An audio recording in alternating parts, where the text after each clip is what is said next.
shit, nigga. Fuck this shit, man. I'm not doing anything that takes more than 5 fucking minutes, man. Fuck this shit, man. Fucking bullshit, man. Fix the fucking game, you incompetent fucking retards. Just randomly fucking DDoS. Fucking my back pillow, come on. Randomly fucking DDoS to me every time at a fucking... Fuck this shit, man. This is fucking bullshit, man. I'm fucking sick and tired of this fucking bullshit, man. Fucking garbage ass fucking game, man. These fucking faggots need to get their heads out of their fucking ass. Why the fuck do I get DDoSed every fucking time, man?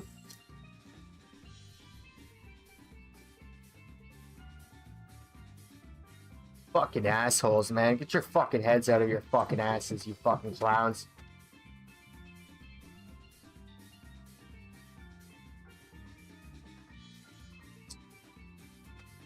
The fuck are my gloves now? Fuck off! I don't waste my fucking time on bullshit like that, man.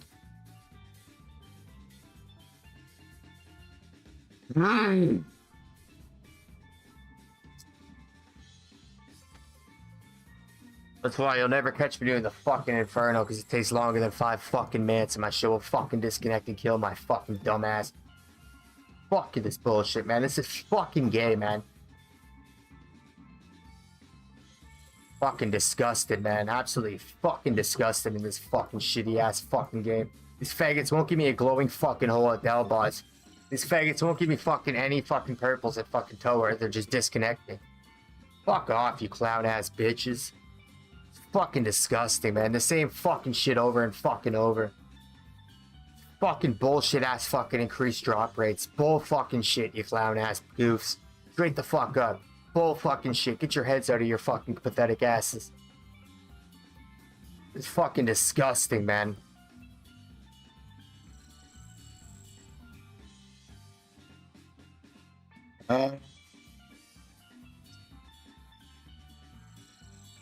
I can't do Cox, so that's a lot more than 5 minutes.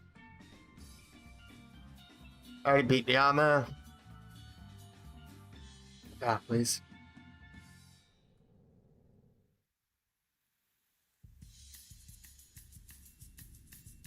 So sick and tired of fucking Twitch Town mode, man. Still 0 fucking viewers. What the fuck?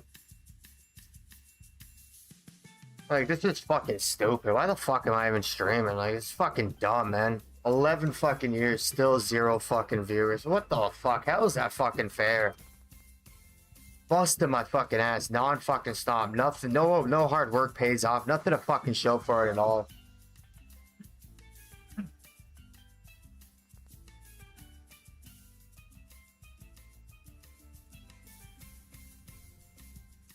It's fucking disgusting, man.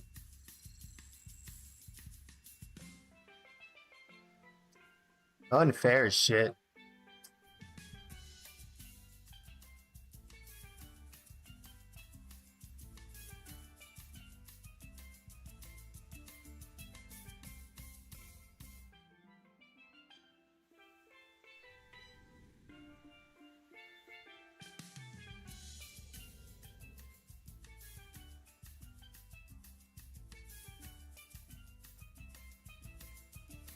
I don't get it, man.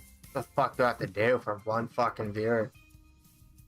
I gotta find a way to clickbait the shit out of people or something, man.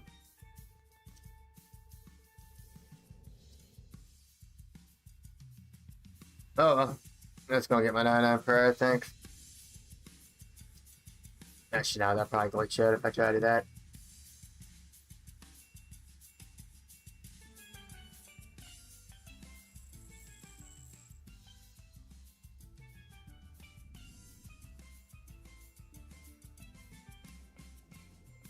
Fucking disgusting, man. Whatever, I'll do this bullshit.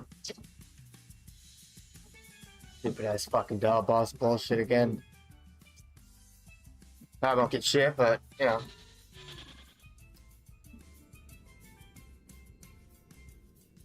I should be able to do this at the door. Although it's longer than 5 minutes. Although it's longer than 5 minutes, so probably not, but we'll see.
Bam, bam, bam.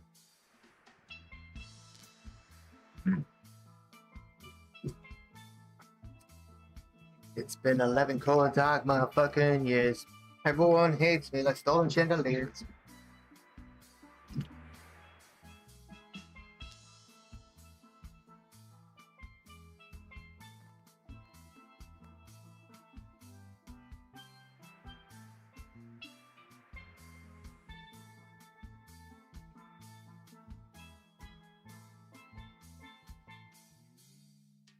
Ah.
That's good.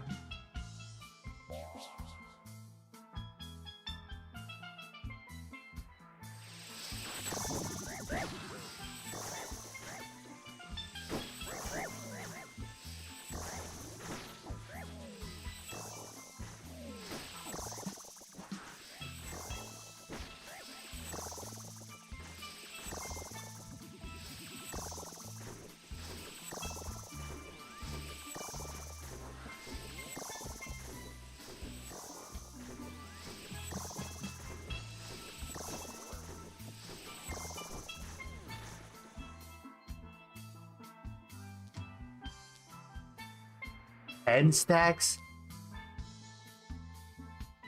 A stack of damage gained every time you take damage. Certain death at 10 stacks? Fuck that. I wouldn't die at the end because of that. I take a lot of damage at the end. Has to be this one then.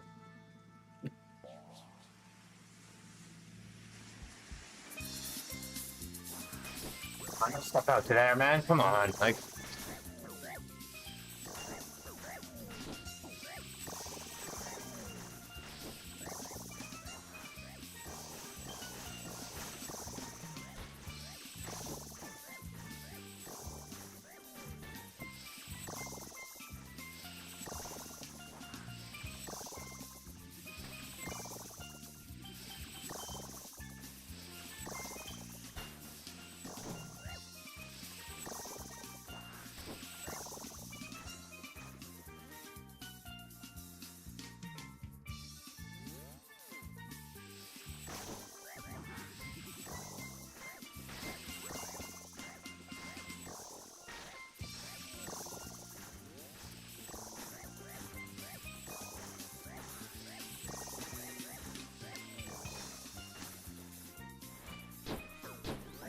Yeah, that makes sense. That's bull. I prayed that perfectly. I knew that fucking thing was bullshit. I knew that fucking info was bullshit, man. I knew it was fucking bullshit and glitched out. I knew it, man. Welcome to hell mode. I fucking knew it, man. Fucking clown ass goofs, man.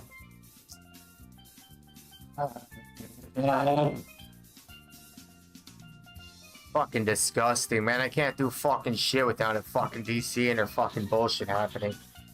I fucking hate glitched hell mode. Oh, that's why they call me rank 1. Ain't nobody else doing bullshit like this, man. Let me tell you that, man. Watch the thousands of fucking streams out there. You ain't gonna see bullshit like that anywhere fucking else, man. Fuck out my dick, nigga. Next one, baby. RuneScape's fucking worst account. Fucking shit, dude. Just glitched to fucking hell. Oh, there's a reason why I'm called rank 1. Earn that shit. Earn that shit, bitch.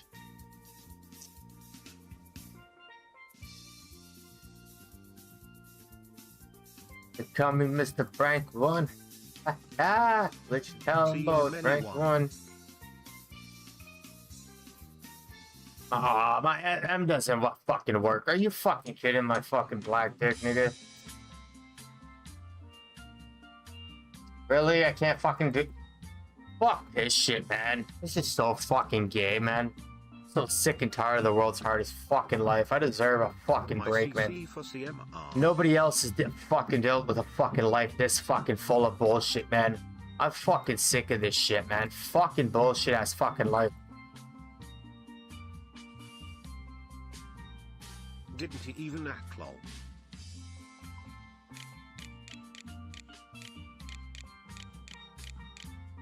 Question mark.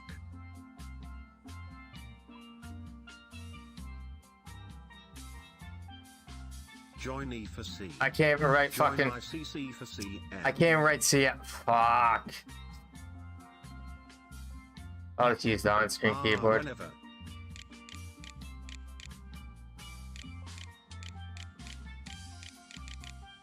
Join for CM. Yeah, my fingers are way too big for these fucking ball-ass fucking keyboards.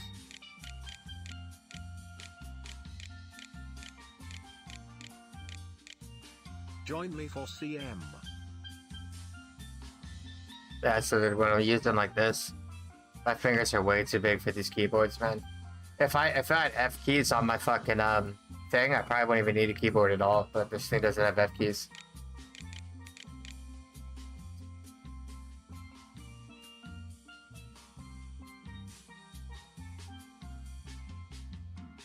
Lay ride.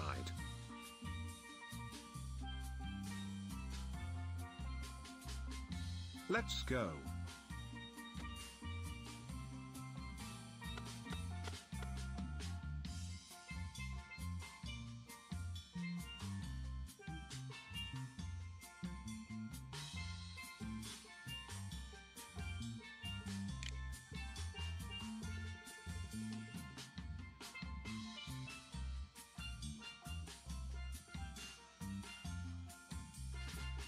Starting in 20 seconds, review pickaxe.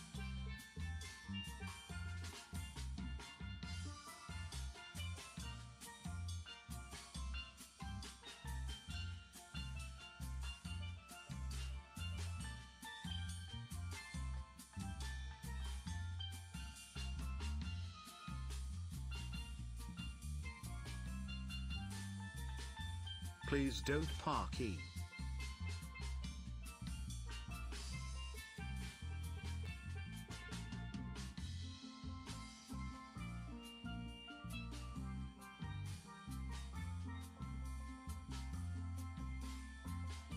Starting. Yeah. Yelol.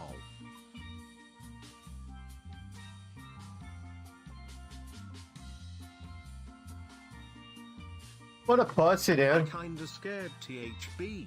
Fucking idiot. For fuck's sake, forgot my flask. FK an idiot.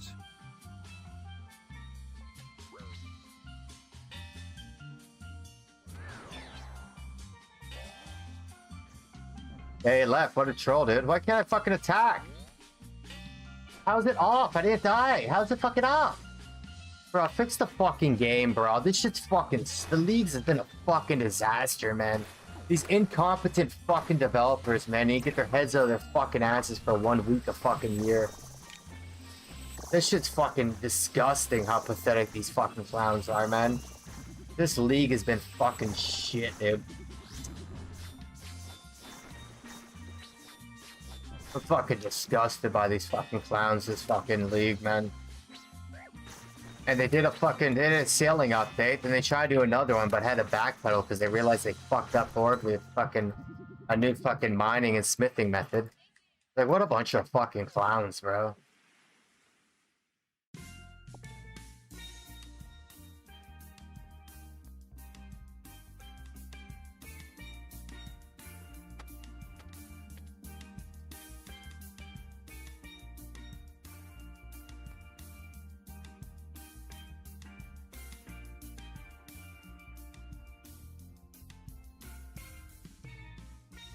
Got crabs in grade 11? Never again. Lol. Yeah, if you're gonna pull up the AFK strat, you gotta at least pull out a fucking excuse. Yeah. Lucky you.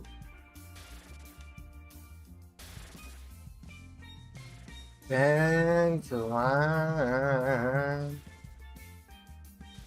Keep me fucked up all summertime. Go back to wine. I love you. Like the morning summer shine. Go back to wine. You keep me fucked up throughout summertime. Back to wine. You keep me through troubled times.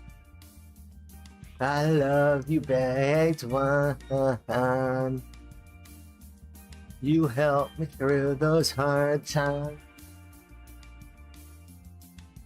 Back to wine. You keep me fucked up throughout the summertime. Back to wine. I love you like the summer shine. Oh, back to wine.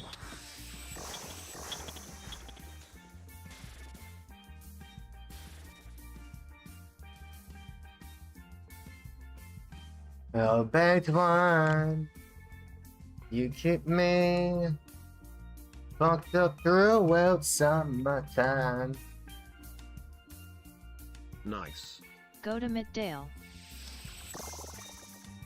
Oh, back to wine. I just get fucked up all the time. Back to wine. I need to make this music video, dude. Back to wine, dude.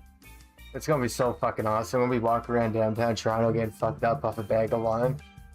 It's going to end with me like fucking laying on the sidewalk with the bag of wine empty. I got such a good idea for it, man. Back I was drunk AF last wine. night and you were nowhere to be found. I had like a 12-hour sleep, dude. I had a nice dream, dude. I had a dream that I was dating some fucking chick with massive ass titties. Like fucking F or fucking D cup, like fucking bigger than D cups, like F or fucking E cups. Yeah, I had a crazy ass dream, dude.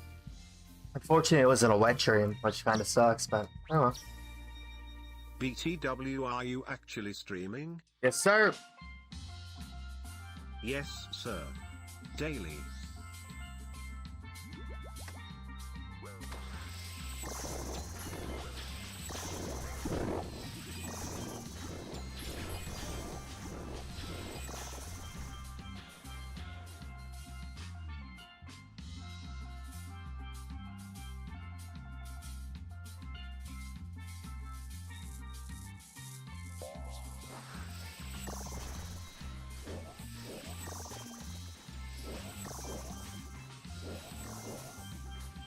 Years live still 0 viewers.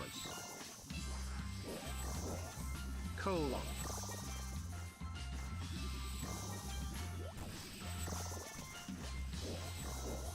Nice, dude. I got a fucking case here, dog. Shotgun and some hard iced teas today. Which? Put that entertainment face on. Yeah,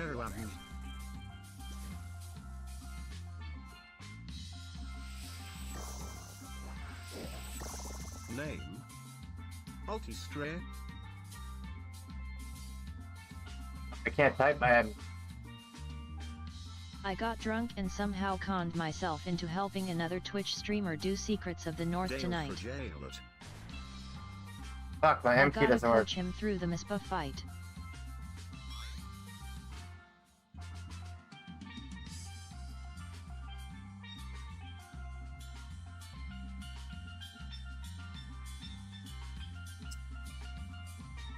I gotta use my on-screen keyboard because my fingers are way too big for this fucking keyboard. I've been using my on-screen keyboard like crazy. One viewer, D. More.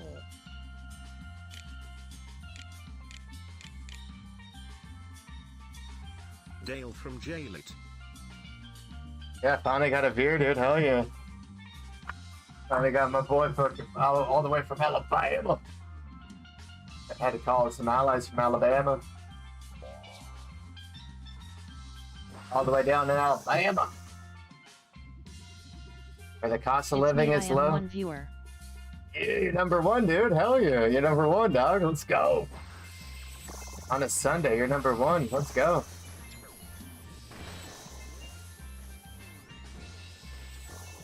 Oh, these guys are good. Holy. We got this good.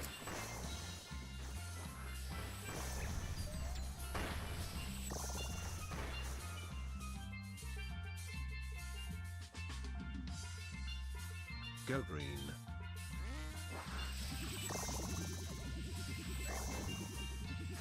Hard. Green heart. There we go. Nice. Nice. Big team, man.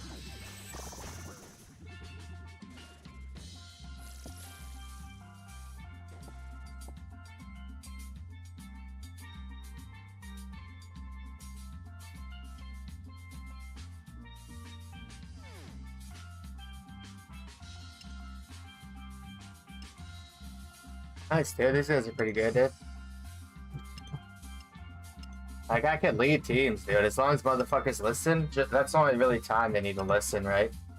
Like, I have no problem leading as people can listen, right? But,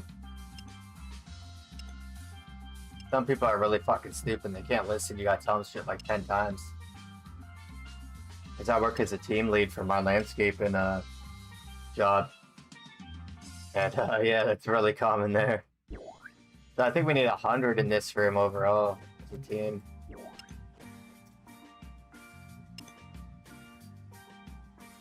I think when you see 100, that's it. Depositors.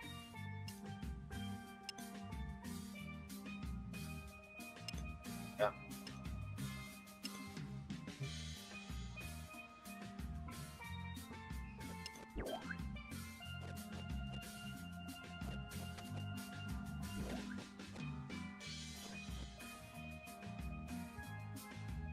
Yeah, I need to order fucking hash out soon, man. Fuck. Should have already ordered it. Just get our heat here, but delivery is pretty fast.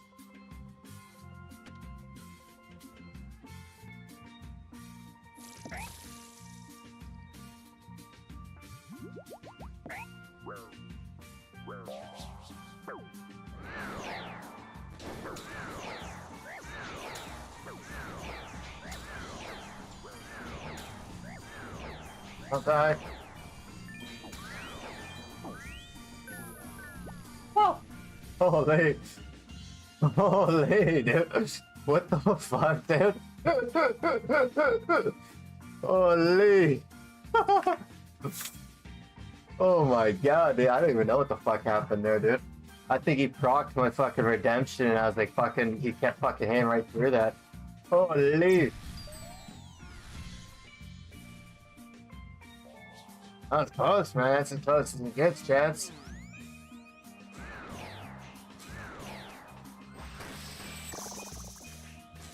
Dads and dads and people who get paid in CAD. That's $100.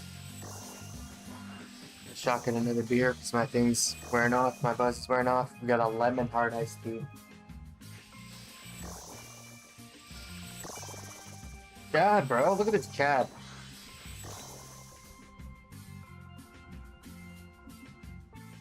Chat. Look at the fucking place.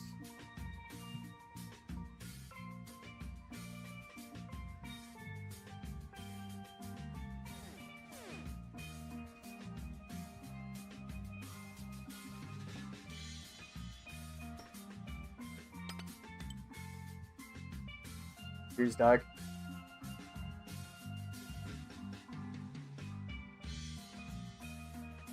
Can get versus skip if you want. KK.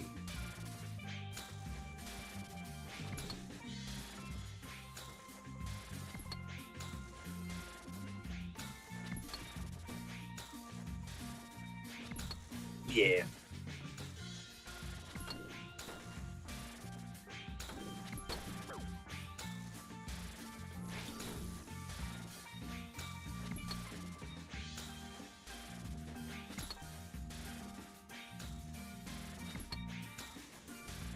God, how do I keep clicking through the same hitbox?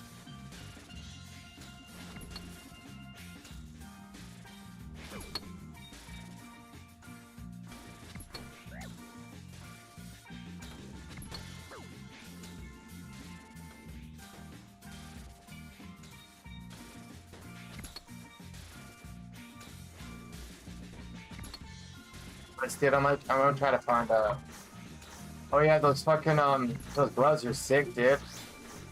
I did like fucking 11 hours of fucking interlocking and they're still mint condition.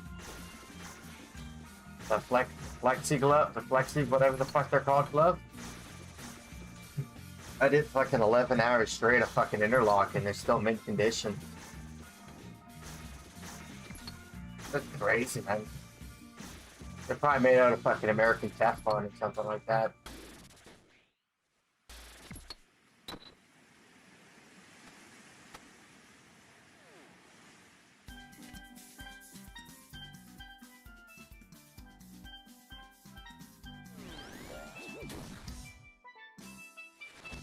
Lay to oop.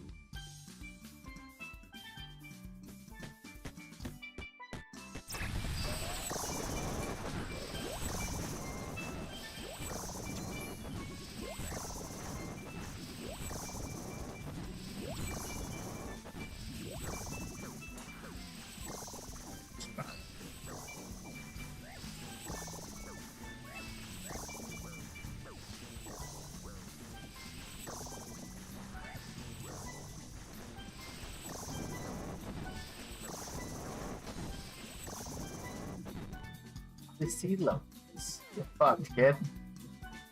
Back to Pokemon Go. It's a man's game. Oh, you guys don't want anything? Okay, I'll take it off.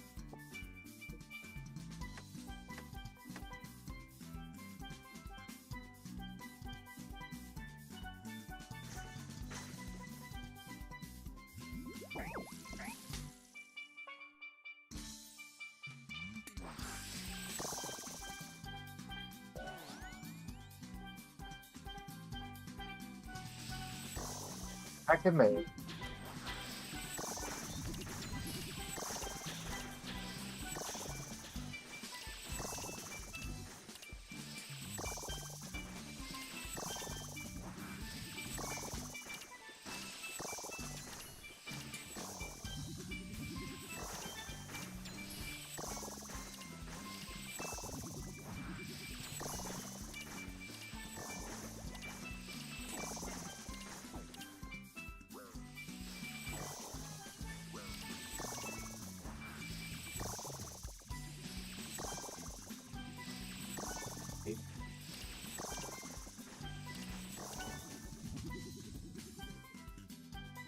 Last room.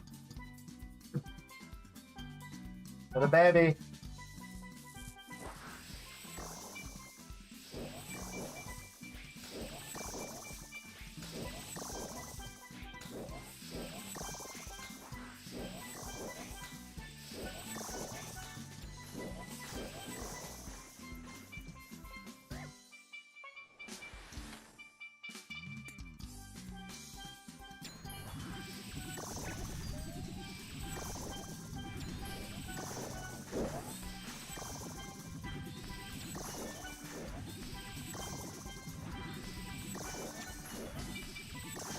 Nice freeze.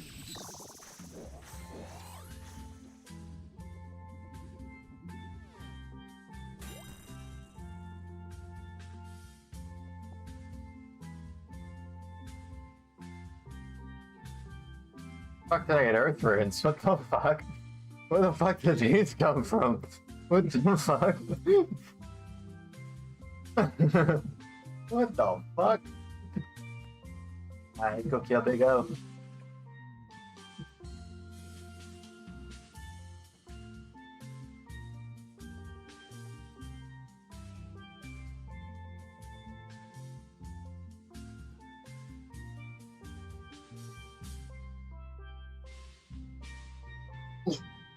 Turn on the heat.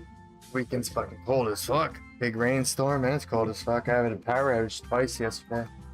Like 20 minutes each time.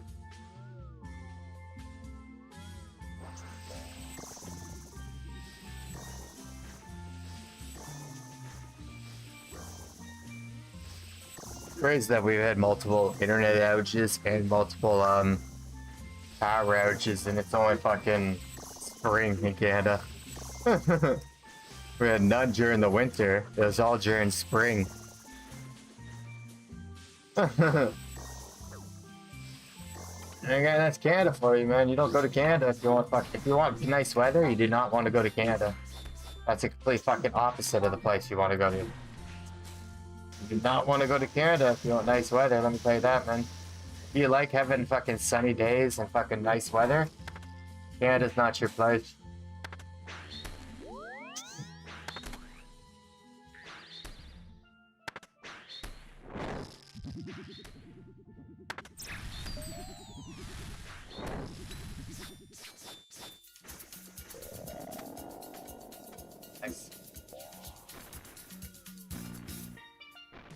Yeah, I think I can do this in the main game. I'm going to use a lot of supplies, but I think I can do this in the main game. I think I'm getting better at it. Way better at it. I'm probably going to do this right away when I fucking, get back to the main game. Very confident.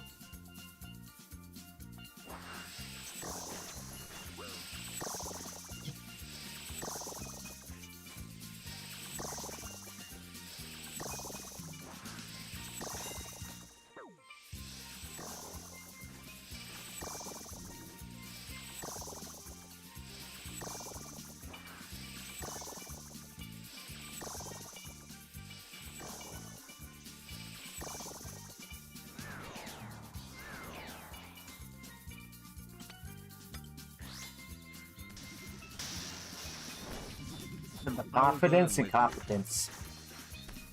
Confidence and competence, chat. Burn with me. Burn with me. Yeah, no switch.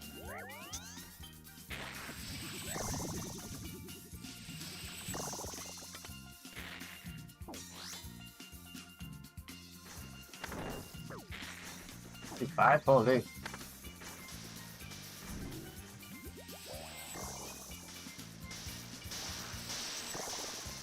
Inflecting, but that's okay. You don't have to move. That's alright. And our shit doesn't register because RuneScape servers are so bad. They can't go by the milliseconds. They have to go by 0.6. They have to go by 6 times the millisecond. Yeah, they don't want to invest in good servers that can fucking register a millisecond. They want to fucking get shitty ass virtual machine servers that fucking can only register 0.6 or fucking 6 times of a second. Or of a millisecond. Yeah, there's no millisecond ping in RuneScape. Nope.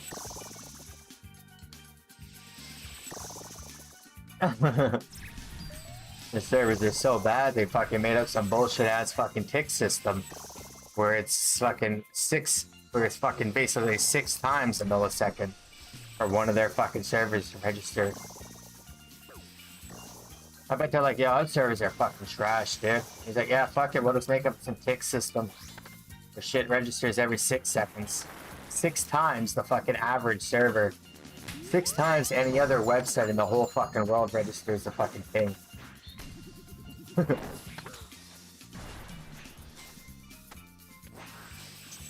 It's definitely not, they didn't definitely do that strategically, dude. They did that because of incompetence. They weren't able to fucking get their servers down to 1 millisecond or even 2 milliseconds. Or even close to that.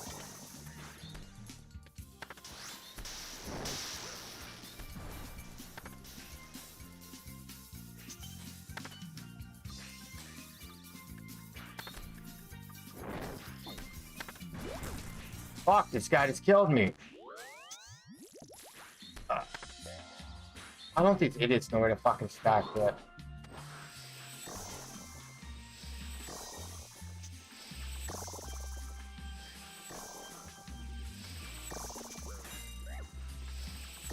That.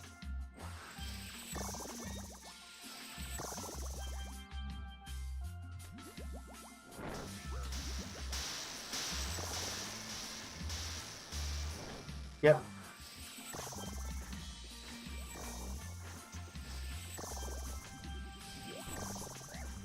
What? Where's my fucking prayers? How'd they fucking turn off? Jesus, fuck. The sabotage is crazy. Burn with me. Oh, my stats are fucking drained too for some fucking reason. Makes no fucking sense at all. What the fuck's going on with my stats? I hit it. I just clicked the fucking overload. I gotta spam click it? Okay, we'll do that. Pretty fucking childish, but we'll do it, man. Oh, let me list it. Oh, 5 seconds. Fuck. Fuck glitch tell mode, man. Thought they call me rank 1, man. Playing the hardest difficulty RuneScape has ever created, man. Welcome to glitch tell mode. Rank 1, bitch.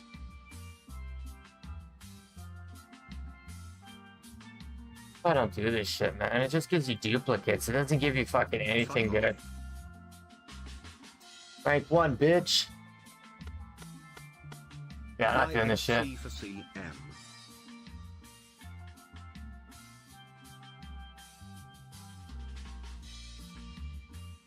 Join for CM. This increased drop rate is BS.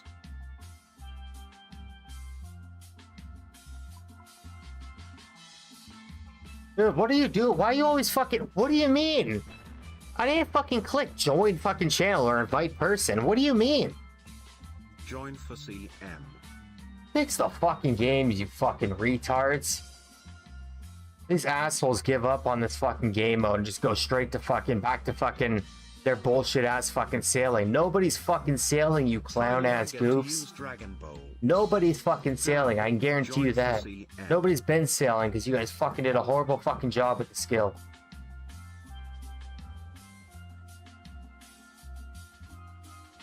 Oh, well, nobody's watching me on RuneScape. I'll just watch fucking YouTube and get some views.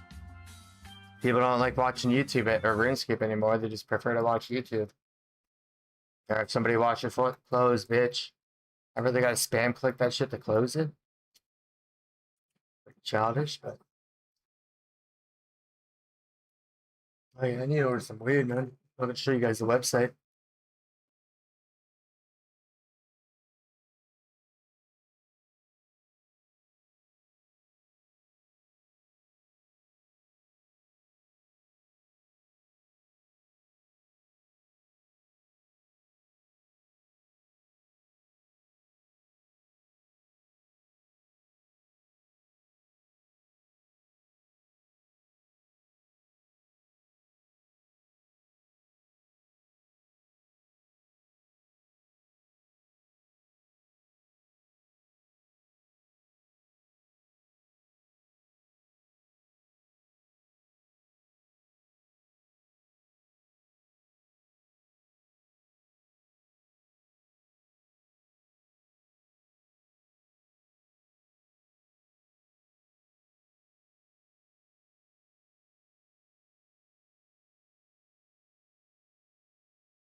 I don't know. I'm not even fucking rich enough to have a bathtub, dude. So I definitely won't be buying bath bombs anytime soon. I ain't got that kind of fucking money, dude.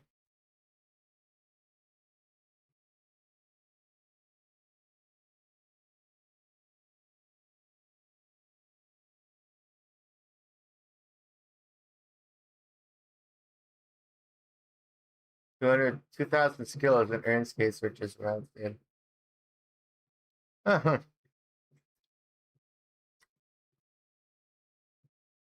Gay Iron Man. 296, 19K views in one day. Holy. This guy's just standing there fucking cooking fucking bonbons. And he gets fucking, holy fuck, he has more. That's crazy, man. Some people have so much fucking luck, man. That's stupid, dude. That's not even fair at all, man. I could show my fucking asshole to the fucking camera on a fucking live stream and get fucking a fraction of those fucking views. That's stupid, man.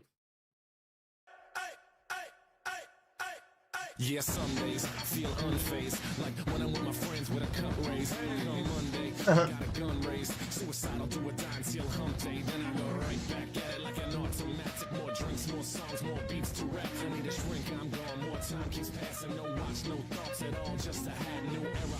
Rep my P's and O's, O's. Need the Phillies with the orange and black to feel home. From Citizens Bank back to Camden Yards. It's a tale of two cities, and trust we go hard. Trust we go hard, yes we go hard. You said we go hard, I said we go hard. Rocking my Bob Cruiser, stocking up on the loose. If the lyrics come easy, but the life is a doozy. And yes, I'm choosy, and no, I won't settle, but I still take pop off over that kettle. Cause I'm talking bigger picture, and yes, I'm gonna hit you with the technology.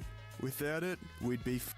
These days, technology is so advanced that we can basically reinvent the wheel. Things that were groundbreaking 100 years ago are being almost completely reinvented by simply slapping a battery and a motor on them. Things like electric scooters, cars, a battery or a motor devices, cooking utensils, you name it. But of course, one of the most important ones, and the topic of today's video, has to be electric bikes. In basically every country all around the world, electric bikes have absolutely taken off. And there's a few good reasons why. The main one, of course, being it makes it so much easier. You don't have to pedal as hard, you don't get as sweaty, and arguably, most importantly, you don't have to dress up like a clown to ride one anymore. Industries like Uber Eats have absolutely thrived thanks to the electric bike, and they've also become an integral part of youth crime and the phone snatching epidemic overseas. And despite the fact that they cost thousands and thousands of dollars, it's still cheaper than a lot of normal push bikes on the market these days. And of course, the best thing about e-bikes is that they can cater I want to for get a every gas type of bike. rider. That's what I want to get, dude. I want to find somebody that knows fucking gas engines and the fucking chain system. Because I can weld the fucking motor on there. I can weld the fucking motor onto the fucking bike easily. I see somebody has a whole bunch of extra metal, so I can build like a platform for the belt for the engine, and then weld the whole platform to the fucking bike.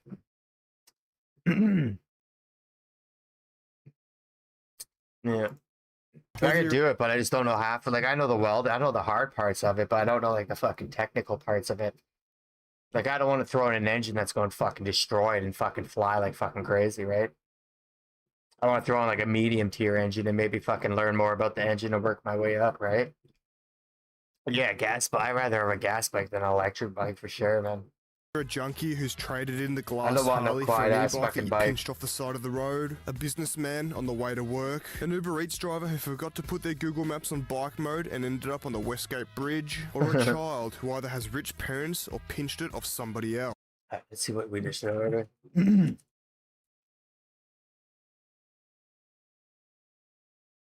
If you got anything new. This is how easy to compare. You don't even gotta show your ID. Yeah, I'm 19 or older. See what we got here. You got any sativas for me? Those same hybrids? Fuck. I'll get my McFlurry. Either way, electric bikes are extremely popular with basically everyone these days, and while there are a lot of positives to them, there's also a lot of negatives. So of course, in this video, we'll be going through all the positives, all the negatives, I do it and on of my course phone, so looking you at guys the can most see my important address. parts of the e-bike epidemic. But for the first time, simply due to the fact that there's so much good stuff from the other countries across the pond, we won't only be limiting these to the country of Australia, we're gonna go worldwide. So without further ado, it's time for me to stop the waffle, let's get into it. Now first up, of course, we're going to start with the main reason that you buy an e-bike in the first place. Crime. The main benefit of e-bikes is that they're faster than normal bikes and allow you to cover more distance using a lot less energy, making them the ultimate getaway vehicle. Now of course, cars and motorbikes are still the most popular getaway vehicle, but they of course have one downfall that the e-bikes do not. this little plate on the back and the front. This plate tells the authorities exactly who you are, where you're from, and most importantly, where to come knocking when you've been up to no good. The most common of these crimes these days seems to be the phone snatching epidemic. Now this seems to be a major problem in places like the UK and especially London. People used to ride motorbikes up onto... They're giving me a free 5-pack of pre-roll joints. Indica. AAA. Huh. Fuck. It's frozen.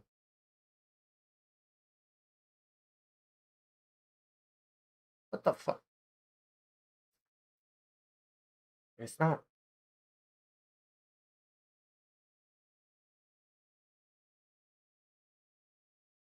The street, snatch the phone out of someone's hand and ride off. Now most commonly they use mopeds for this, which of course have number plates, which means you have to either steal one or get a fake number plate on the back. But in recent years, luckily there's been a more nimble, arguably cheaper, and even easier to steal and get away with mode of transport, and that of course is the e-bike. Now when it was mopeds doing this, it was a problem, but thanks to the technological advancements of e-bikes over the last few years, it's become even easier for these thieves to do this and get away with it. The way that they do this is they wait for someone to be on the phone or walk down the street holding it and then simply drive past them, snatch it out of their hands and speed off. But luckily the UK police are onto this, and this is how they plan to stop it. Silly string, that'll get them. Now this is called forensic spray, and each can's supposed to have a different chemical makeup or something so that they know which officer sprayed it, so that when they eventually catch the criminal they can link them back to their previous crimes. And of course the comments section loved this, with the top comment being something about how to clean it off. But luckily I've got a solution that'll work way better than the silly string, and that of course is the good old fashioned hip and shoulder. So to the Dorset Police Department, send us 50,000 quid and I'll fly over and teach you guys how to do it. But while we're still on the topic of crime, we need to briefly touch on the life cycle and owners of these e-bikes. Starting off of course with the businessmen. These guys initially buy the e-bikes from the store to ride them to and from work to save time and money. Arguably they're the most sensible owners of the e-bikes and take the most care of them. Until one day at 5:04 PM they walk down the stairs to the foyer of their office to find a cut chain and a broken bike lock and thousands of dollars of e-bike missing. Which brings us on to our next owner and next part of the e-bike life cycle, the junkies. Now junkies use these things the same as the businessmen, for transport. Whether it's to and from Centrelink or to pick up some gear, who knows. But not long after they initially steal it, it's either traded as a commodity or put up on Facebook Marketplace or cash converters for a quick sale and a quick buck. And then of course it moves on to the third owner. Now this part of the life cycle can go one of two ways. Either goes to an Uber Eats driver who uses it simply to deliver food and make some money, or one of those kids that you always see on social media doing wheelies. And then eventually over time it either gets listed back on Facebook Marketplace or pinched by another junkie, and eventually over time it either gets listed back on Facebook Marketplace or pinched by another junkie, and the cycle repeats itself. The businessman may buy another one off Marketplace to save money because they know it's just going to get pinched again at some point anyway, and these e-bikes just go in circles from theft, cheap Marketplace sales, or get traded in for some fuel for the glass Harley. E-bike has like 10 owners in its lifetime. To get these e-bikes into the life cycle without the businessman having to buy them. Some of these kids get them bought brand new by a parent, or somehow have 10 grand to scrape together to buy a brand new one. And then of course you have the classic ram raid on the bike shop, which seems to be a very popular way to get a lot of these things onto the market at once. And last but not least, we have the home invasion, which is somewhat similar to the bike shop ram raid, but this method's not as popular because there's not as many e-bikes to be pinched at once. But I mean, it's no real secret that these things just get stolen left, right and center. It's not that hard, they don't weigh that much, and unlike a car or a motorbike, it's a lot easier to get away with, and a lot easier to sell them on due to the lack of number plates or a VIN system. And if you manage to pinch something expensive I'm a fan of Glacier Freeze myself. I have no clue, dude. Glacier Cherry. I think it's Black Flame. Glacier Black, I think, by now. I think it's Glacier Black. Black Ice by now. Please like the video, dogs. What's up, dude? So long no talk, dude. Holy shit, how have you been, dude? Holy fuck, dude. I haven't seen you in time, dude. These Surrens, it can be a good earn. Anyway, that's enough about crime for now. Let's move on. How you been, dude? I didn't forget you, dog. We have the fires. Now, 99% of these new e-bikes have what's called a lithium-ion battery. Unless, of course, you've got a homemade job. Holy, dude, you're a legend, dude. A couple double A's. But the best thing about lithium-ion batteries is that they like to catch fire. You still saw videos of your phones that used to catch fire on airplanes. It's all right, man. Fucking learning a lot of shit. I've already learned Huey Kodo, which I haven't done on my main. I've already learned Cox. Well, I knew Cox before, but I didn't really understand Ohm's head turns, like how we see how he is like tunnel vision. But now I understand that, so I'm very proud of that. I think I'm gonna keep. I got a whole bunch of points, but I think I'm gonna keep playing it just for the fun and shit, right? Because you're trying to like game for fun, right? You don't really have much fun in the main game unless you get a good drop, which you're most likely not, because your drop rates are shit. But yeah, how you doing, dog? You still monetizing your stream? You still got your stream monetized, dude? Well, that's the same technology. Now, luckily, these lithium-ion Man, batteries find a are whole really different too way to hard monetize the explode. The stream. only real way that the fires start is from overcharging, short-circuiting, physical damage, overheating, dodgy manufacturing. Watching this Yet it's Australian been a lot channel. of fun, a lot of content I've never done on the main. Ha ha ha ha ha. Yeah, bro, Nice, he is dude. paying me the big bucks. Nice, dude. That piss money. Hell yeah, man. There you go. That was fucking funny, dude. You're telling me about. I remember the first time you were telling me about it. I'm like, dude, you found a whole new way to monetize your stream. I've been monetizing the wrong stream the whole fucking time. Them the wrong way, or simply the battery being too old and too I'll take that, overused. dude. It seems pretty low maintenance, nice right? fucking Anyway, we've all seen what Paradise happens when you crash a Tea-Pack. Tesla into a tree, or simply just plug it into charge. Now imagine you get a smaller version of the same battery that fits on, I don't know, public transport like a train, with an owner who abuses the shit out of it. It's a recipe for I'm addicted and I have crazy tolerance, so I can't drink like the average person at the shotgun. Everything I this drink. happened. Someone brought their e-bike onto the Fortunately. train, and then shortly after, it exploded and rinsed the whole carriage. But this isn't the only example of this happening. It happened on another train in HTTPS Toronto in Discord Canada. GG join my Discord. Love a good But this hard isn't tea. the only example of this happening. It happened on another In Toronto, an e-bike exploded on the fucking train, and they still allow e-bikes on there. So apparently, some person came on the train with an e-bike, and then the e-bike started making sounds, and then all of a sudden, it just fucking made a loud sound, and it fucking exploded, and then it fucking like caused a whole bunch of smoke in the station, and the station was evacuated and shit. I wonder if any people were by the bike. Ever since that, I never sit by e-bikes because you never know where the batteries are from. They could be from China. They could be from like, they could be budget batteries on. They could be a good bike, but like on a budget battery or like some cheap ass battery that's going to explode or something, right? Especially with Canada's extreme cold to hot. Like They usually are. yeah, a lot of Canada has this really bad problem with batteries. So Canada's weather is never stable. It's always really hot and cold, then really hot and cold. Like it's never stable, right? So it probably fucks up lithium a train in lot more. Toronto in Canada, and then this one in the UK didn't even make it onto the train before exploding into flames on Holy. the platform. Now I think this is a bit more of an issue when you buy one of those dodgy Alibaba e-bike kits that are held together with hopes and dreams and engineered in someone's backyard, but there is a simple solution to this. Just do what I did when I was 15 and get one of these two-stroke conversion That's kits. what I want, That dude. way, That's exactly what I fucking solution want, to dude. this. Just do what I did when I was 15 and get one of these I want a 2-stroke conversion kit, dude. I could weld it to the fucking bike. I just need somebody that knows fucking engines and shit and a good enough engine and fucking the chain. Right? I'd probably fucking build, like, I'd probably fucking, I'd probably do like a metal frame around the engine and then wood on the outside. Because wood, Fuck yeah, put that on the Huffy and you got a sweet ride. yeah, dude. Hell yeah, man. Or even the fucking supercycle, man. Fuck, you don't even need a good bike, man. The engine will do all the fucking work, dude. You can throw it on a fucking supercycle, man. Fucking $70 Walmart bicycle. Yeah, man. Or even a fucking tricycle. But what I would do is I'd make like a metal plate around it on both sides, and I'd like weld that probably around the frame and the bike seat kind of. And then I put like wood around it or something, because wood and stone is really good for insulating heat, which the engine would produce a lot of. So I'd probably put wood around it, I think. I'm not really sure. But I wouldn't have it like that so you can burn your legs that fucking easy. Because that engine's gonna get fucking hot as shit.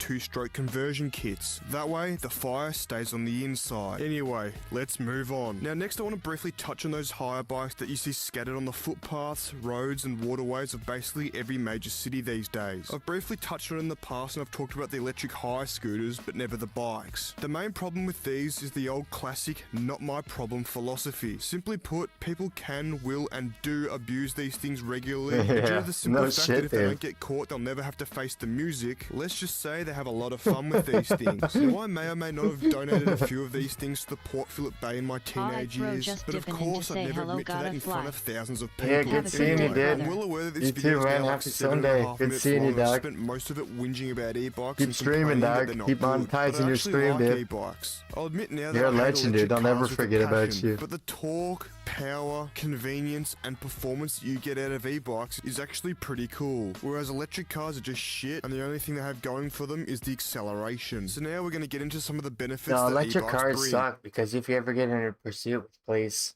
or if police are ever chasing you, or if you ever have to run with an electric car, that they can contact fucking Tesla or whatever company it is and fucking just shut off the vehicle right there. And they can disable shit on the vehicle. So electric, that's why people haven't switched over to electric vehicles. Because it can be fucking, not only can be hacked, but it can be fucking, the cops can call it in and get shit disabled on it. Like, and get this acceleration disabled. Like, it's all fucking, like, cloud-based and fucking computer-based. And of course we'll start off with food delivery. E-bikes are perfect for things like Uber Eats, DoorDash, Deliveroo, you name it. There's nothing I like more than waiting till the rain comes and then ordering a meal. Oh, shit. Really bad heart pain.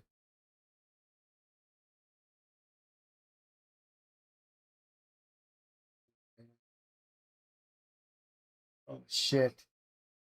Feels like a knife is being dipped into my fucking heart right now. Okay, it's slowly reducing.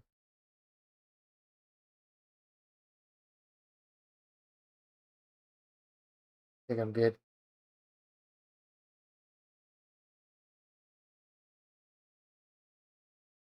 Okay, good.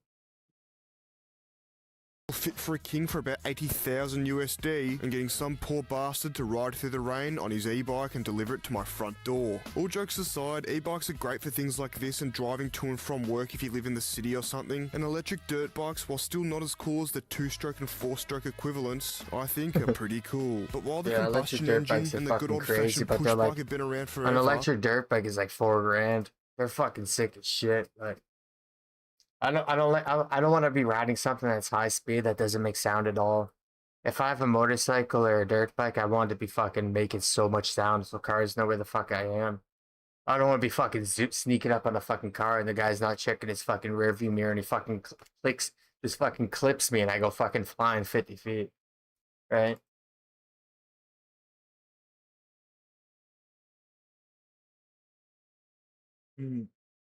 Will Fern copyright me? I'm not sure. Maybe he might.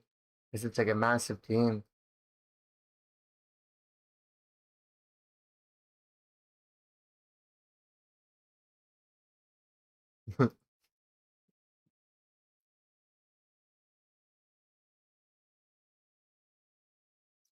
Hmm. I'll try it, man. You gotta try it and find out. The insane story of Serbia's human slaughterhouse. From the outside, this house in Serbia looks like a regular apartment building, the kind you'd walk past without giving it a second glance. But if you step into the garage and slip through this tiny hidden hatch leading down into the basement, suddenly you're standing in an eerie white room. Well, white except for these small stains on the walls. The floor is covered with dark tiles, and at the back of the room stands a Yeah, large this machine. channel's so fucking sick, dude. It's like I thought it was one person, but it's a massive fucking team. Yeah, these guys are fucking massive, dude. These guys put a lot of work into it. They have 3D fucking artists and shit like that. They have fucking like visual fucking FX and shit like that. They have special effects art. Like this is a massive fucking team behind this channel. I thought it was just like 1 or 2 people or maybe 3 people at tops, but they got a massive fucking team behind this channel. This room is used by the Balkan Mafia. That's why I'm worried about They kidnap their copyright. enemies and bring them here, allegedly torturing and killing them. But bodies are evidence, so they make sure there isn't any.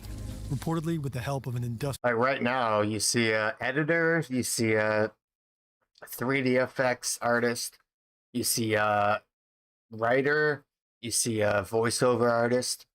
Like there's already like 5 people already within like 30 seconds. You see 5 people already at least in this team. meat grinder. I think their motto was that if there's no body, there'll never be There's possible probably to another. prosecute There's us. probably like another 2 or 3 people resourcing information for this channel. There's probably a quality control person. This is the story of one of Europe's most notorious Hey, crime that's already networks 8 and their employees. human slaughterhouse. Their alleged ties to Serbia's elites and an ingenious takedown by relentless investigators. Like one person could not, 1 or 2 people could not be fucking editing and making a video this fucking good. Like that's just fucking crazy how good these guys do. These guys are really fucking good. There you go. Here's all. Here, there we go. 1, 2, 3, 4, 5, 6, 7, 8, 9, 10, 11, 12, 13, 14, 15, 16, 17. 17 motherfuckers. Holy. This is like a fucking TV. This is like a TV fucking quality fucking channel. 17 fucking. Trigger There's warning. like people doing This like 3 video or 4 contains things, graphic but descriptions of violence as well as references to 17 disturbing fucking material. jobs Viewer discretion is advised. that have to be done Much to of make what this we know video. about this case stems from an indictment by the crazy, prosecutor's dude. office for organized crime in Serbia, as well as reporting by the organized And it's actually possible. How many views this guy gets? It's actually possible to pay out 17 people easily. Crime and Corruption Reporting Project and the Serbian investigation portal Creek. Their work has been crucial in uncovering this story. You can find links in the description. Chances are you'd struggle to find Serbia on a map. It's a landlocked country, south of Hungary, next to Romania. Roughly 6.5 million people live here. Politically, it's run by the right-wing SNS party. Aleksandar Vučić has been president since 2017. On the streets of Serbia, the Balkan Mafia has a strong presence. 2 clans play a major role, the Kavač and the Škaljari. Their story begins in a neighboring country. Kotor is one of the most beautiful towns in Montenegro. This is Stevan Dojčinović.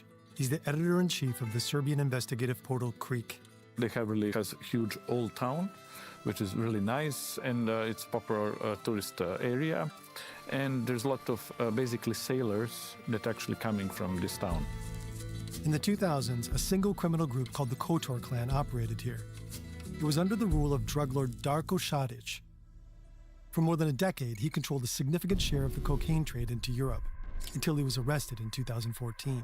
And after a cocaine deal went wrong in Spain, the group split into 2 clans, the Kavač and the Škaljari, named after 2 villages in the region. These 2 clans don't just operate in Montenegro. They're active across the Balkans and traffic Montenegro. drugs all over Europe.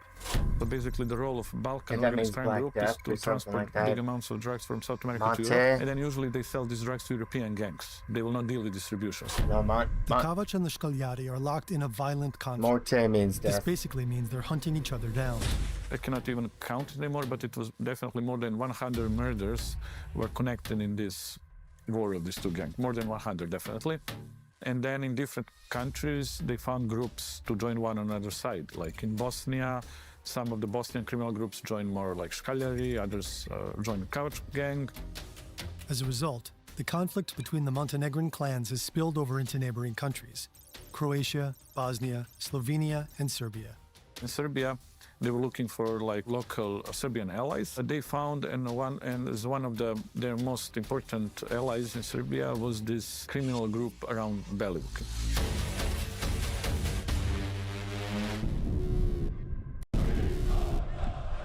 In Belgrade stadiums, hooligans set the tone. Loud, aggressive, and powerful. One of them is Veliko Belivuk. In 2016, he's a member of a hooligan group called Janičari. They were a football hooligan group who suddenly appear out of the blue and become very important on the stadium of Football Club Partizan. CCTV footage shows Belivuk and others beating the bodyguard of the director of FC Partizan.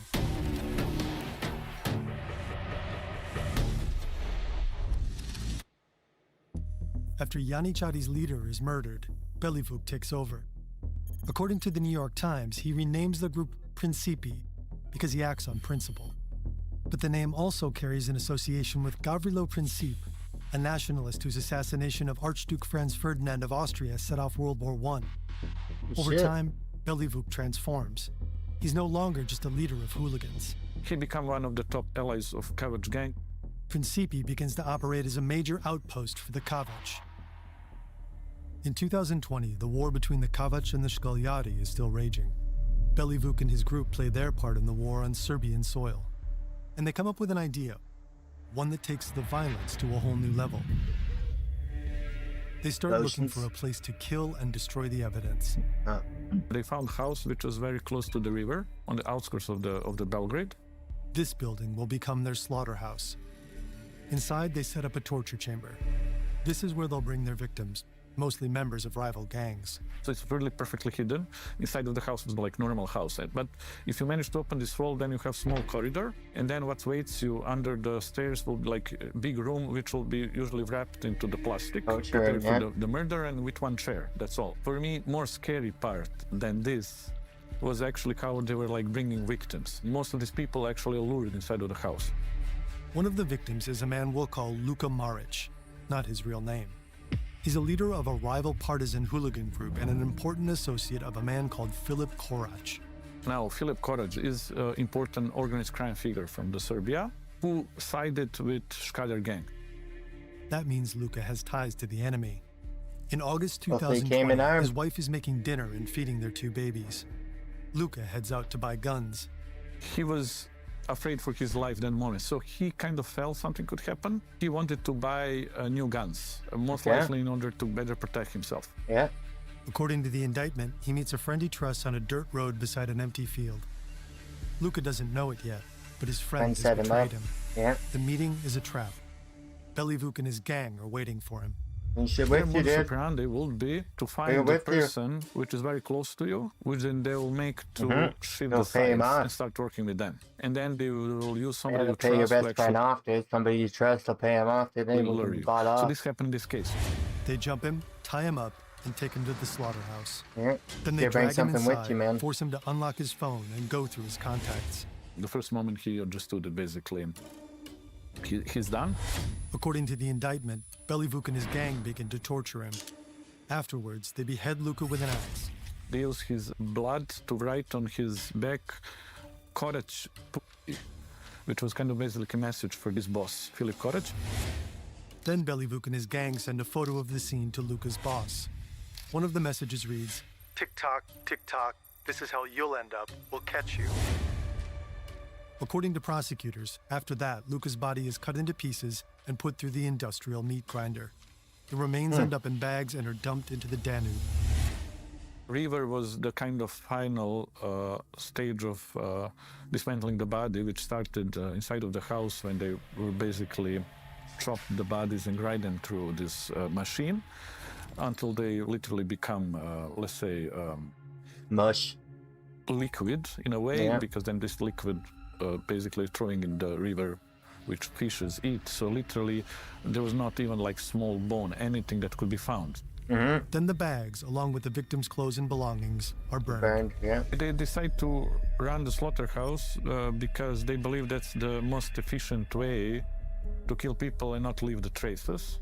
In the end, the whole thing was about efficiency and hiding any traces. And actually it was efficient in a way that till today no body was recovered. I think their motto was that if there's no body, there will never be possible to prosecute us. No body, no case.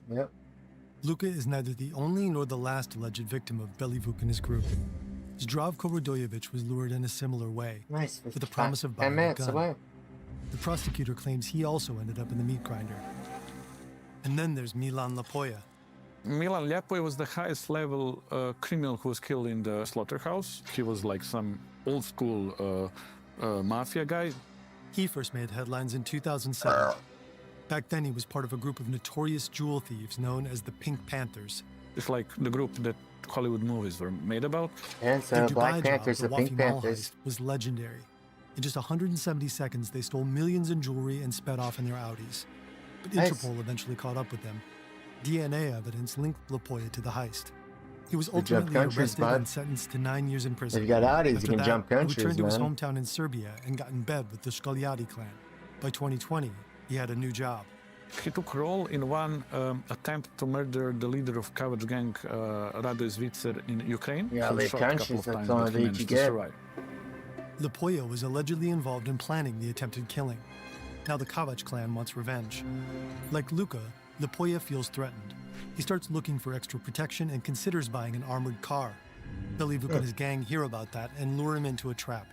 And they call him to come to this house shit. in Ritopek. Instead of buying a car, he too ends up in their torture room. And it's interesting how he reacted. So he was down in this chamber. He saw they came with the axe to chop him. He reacted in a way like, well, what do you do? He said, like, this is very bizarre. I'm not for this kind of stuff. Like he said, I'm for like, we can do fist fighting, we can shoot with the guns, but this thing, no. And this is really interesting because you can see the kind of big difference between his older generation, these new young guys were like kind of very much brutal even. Stevan calls Belivuk and his group a millennial mafia, a generation of criminals that doesn't just kill, but turns violence into a spectacle. And though Lapoya fights for his life, there's no escape. But how do we know all of this? Time to talk about Sky. Sky Global was founded in Canada in 2008. The company runs This an was a phone that was like for like cartels and shit like that to keep fucking off the radar, but they got hacked. encrypted messaging network, and it sells phones that come with this ultra-secure network pre-installed. A lot of users switched to Sky phones after a similar encrypted phone provider was taken over and then shut down by the authorities. The camera, microphone, and GPS are all disabled in Sky phones. The encrypted messenger Sky ECC is hidden inside the calculator app. Users access it by entering a specific code. And then you use your nickname, which you create, to communicate with other nicknames through this Skynet. Yeah. So it was basically way how basically criminals can. Great way for cartels and fucking criminals to communicate. But I got fucking paid in spot.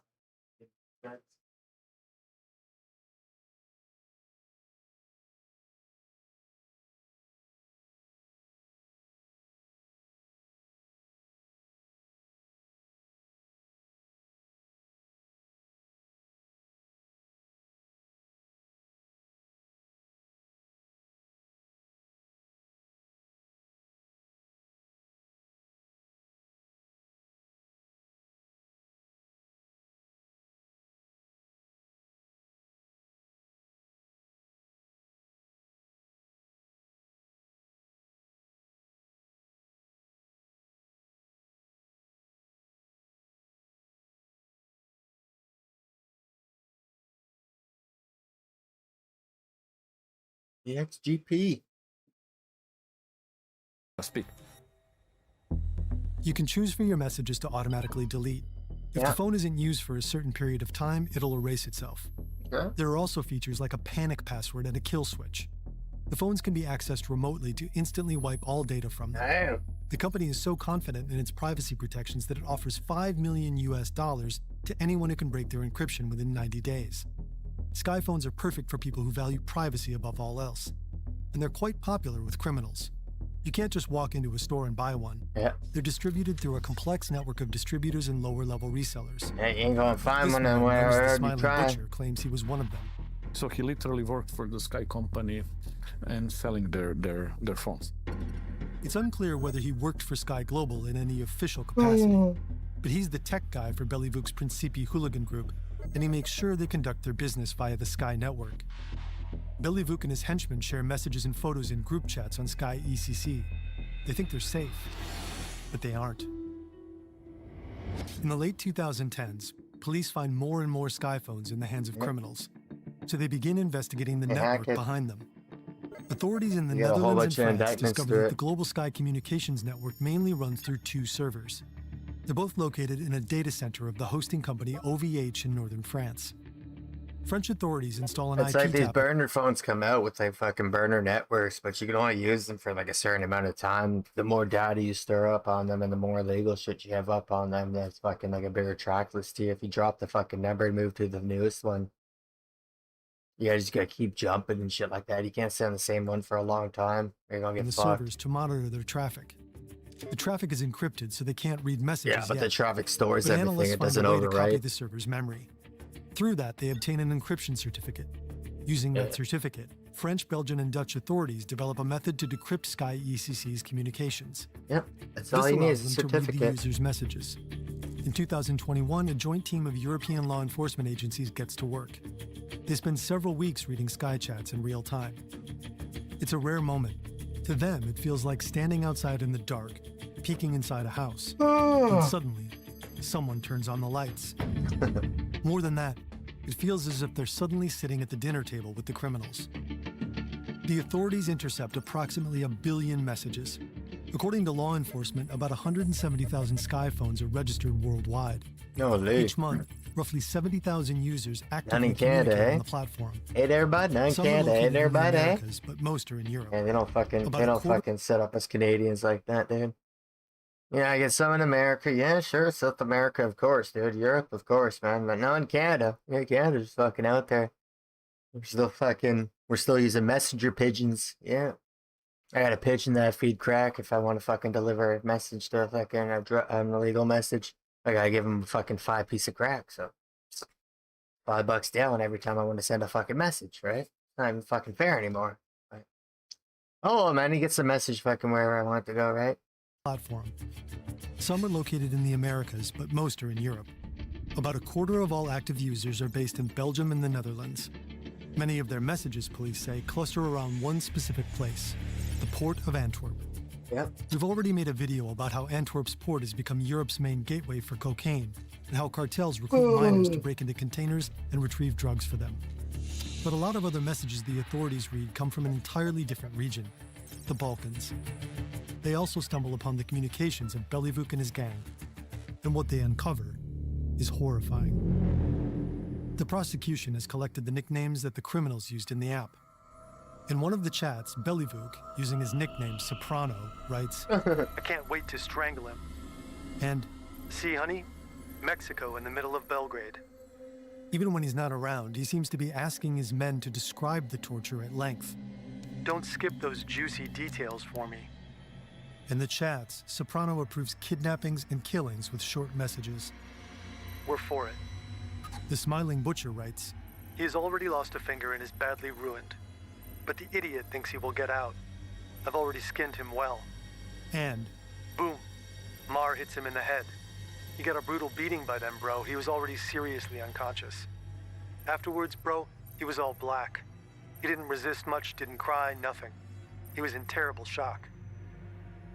the authorities see all the pictures the gang shares in their chats. Screenshots of Bitcoin transfers to pay off hitmen, fake identity documents, bundles of cash, weapons, shipments of cocaine, and disturbing photos of torture. Police can see all this evidence because Belyvuk and his gang didn't delete the photos. Because, you know, the Sky is a system every month basically cleans everything. So in order to save these photos, in the end of the month, they were always sending them to somebody from inside of the gang just to keep them saved. So they really wanted to keep these messages. It's weird, but in a way, how they found the house, how they built the house with this secret corridor, how the careful was not to leave any traces, that they did everything like so carefully there, and they were like taking and saving these photos was major evidence. That's kind of really interesting element to the whole thing. French authorities inform the Serbian police about the chats. As a result, Belyvuk and part of his gang are arrested. They're charged with criminal association, multiple aggravated murders, drug and arms trafficking, kidnapping, and rape. Hundreds more alleged criminals are arrested in other raids across Europe. In Belgium, more than 100 people are convicted in the country's biggest drug trial ever. Sky Global's CEO, Jean-François Ypes, and former distributor Thomas Herdman were indicted in both the US and France. In the US, Eben Herdman are accused of knowingly and intentionally participating in a criminal enterprise that facilitated drug Say it the trafficking. fucking In a statement phone and in network. an interview with Motherboard, the CEO said that law enforcement was trying to vilify anyone who pushed back against unwarranted surveillance. According to him, the encrypted chat platform existed for one reason: to protect the fundamental right to privacy. No, for crime. After the arrests, the police searched the house in Riedepec. They entered the garage, climbed through the hidden hatch, opened the door, and found evidence of the bloodbath that took place there. The industrial meat grinder. A groove cut into the tiled floor running from one side to the other. Several stains on the walls, on the door, next to a radiator, on the tap, and on the light switches. The smiling butcher cut a deal with the authorities. Based on his testimony and the DNA found in the room, authorities believe that at least 7 people were killed in the slaughterhouse.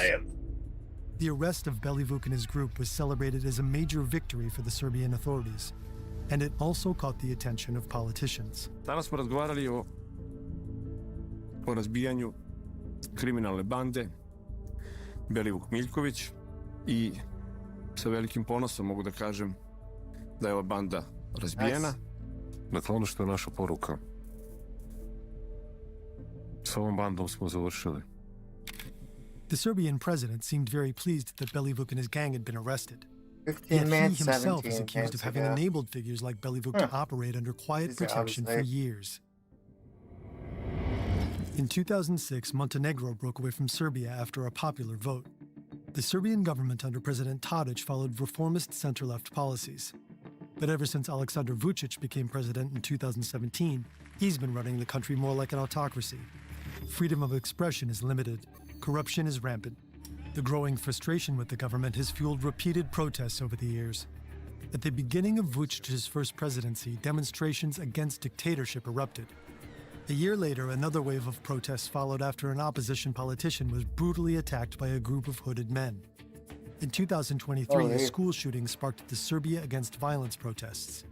And in 2024, the canopy at a freshly renovated train station in Novi Sad collapsed, killing 16 people.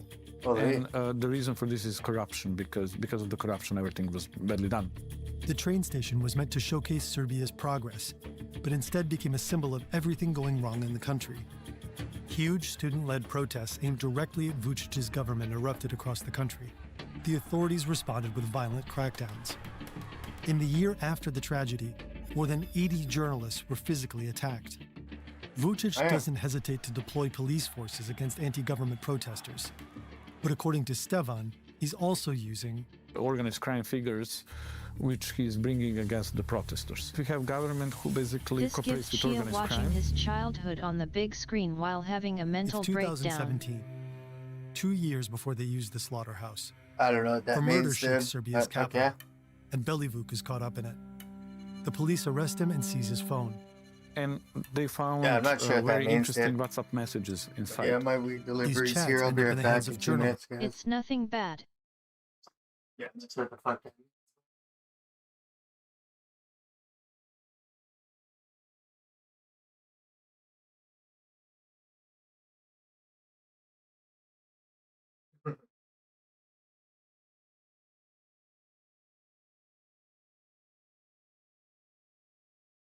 Shades? No shades.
Please like the video, dogs.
Pick the bag, dogs.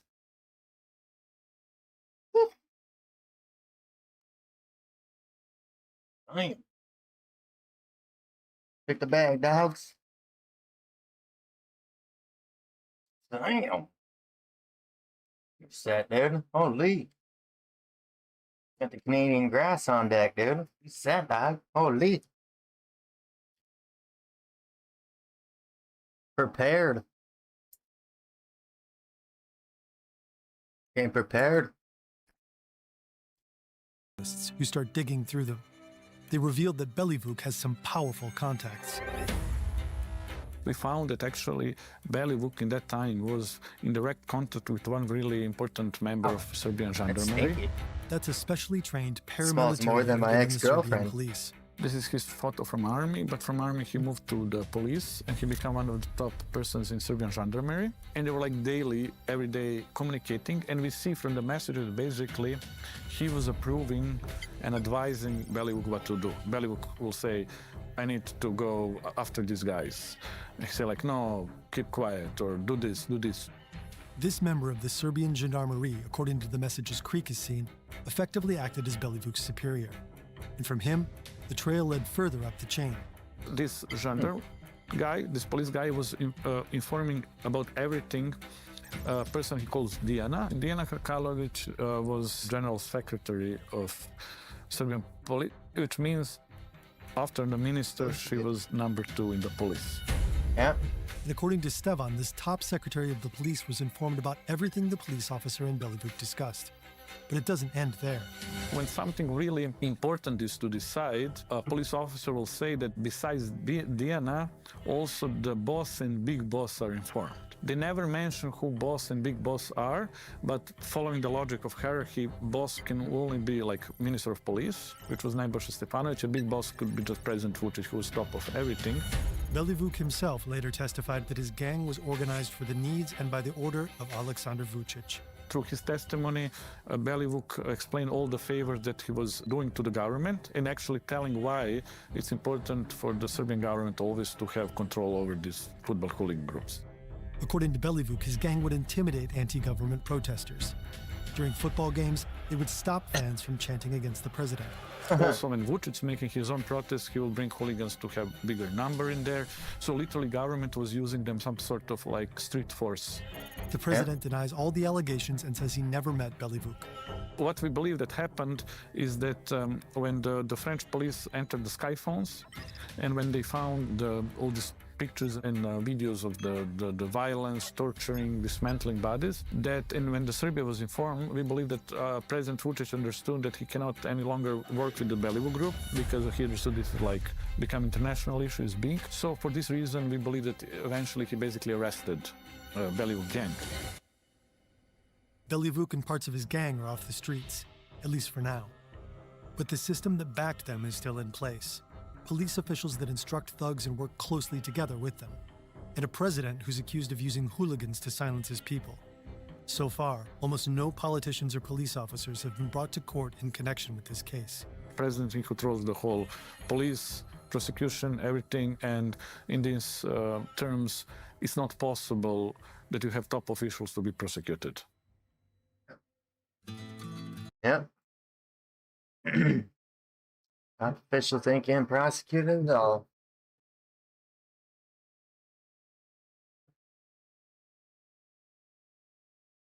Australia versus airplanes.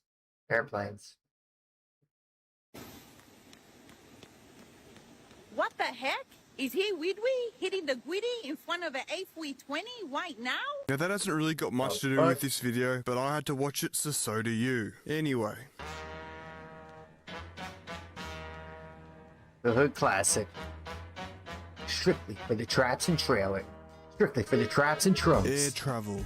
Nobody likes Real it, trap but shit. pretty much everyone at some point in their life has to do it. And at the time of making this video, it's the middle of the European summer and just about to be school holidays in Australia, which means that we're coming into one of the busiest times in the whole year for air travel and everything related to it. You may already see those annoying Europe posts popping up on your Instagram or Facebook feed. I love While you're Paris. stuck at home in the cold and the rain, unless you live in Queensland of course, where it's just hot all year round, these people just won't shut up about their European holiday. But there's one part about it they won't want to talk about, and that of course is the 15 to 18 hour flight there. Now Australia is in a unique position. We are so far away from everything, which technically means that us Australians spend more time on airplanes than anywhere else in the world. And having personally spent a lot of time in airplanes and in airports, combined with the fact that I'm actually a pretty good pilot myself, of course makes me one of the most qualified people in the world to talk about this topic. So of course in this video we'll be talking about some of the best parts of air travel, some of the worst parts of air travel, and going through some of the greatest moments in Australian air travel history. So make sure your seat's upright, your tray table's stowed, and your fucking seatbelts on. Because without further ado, let's get into it. But before we get into the complete and utter chaos that us Australians have caused in, on, and around the airline industry, we have to quickly get into some of the technical shit before we get into the funny stuff. Now first off, we'll start with what is arguably the most important part about booking a flight. The price. And due to the fact that even within Australia everything is so far away from each other, I mean just look at this. This is Australia compared to the USA, which has 50 states instead of 6, and this is Australia compared to Europe, where most countries are smaller than Australia's states. Now this here is the route from Melbourne to Sydney. It's roughly an 850-kilometre drive and takes about 8 to 10 hours. And this is a similar length drive in Europe, going from France, through Belgium, through Germany, and eventually ending up in Denmark. In the same distance that you travel between 2 states in Australia, you travel nobody wanna between go to 4 Denmark, so- countries in Europe. And a flight from Melbourne to Perth, which is the world's most isolated major city, takes longer than a flight from Melbourne to Auckland in New Zealand, a completely different country. Then of course, on our right, we have the United States of America, where the closest airport on the mainland is LAX, which is a 15-hour flight from Sydney. And then of course the flight from Perth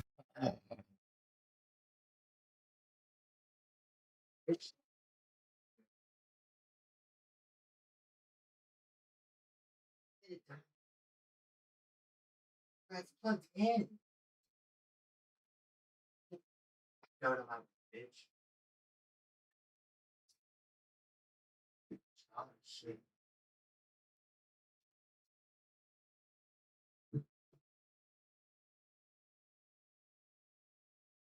Fuck. Oh fuck.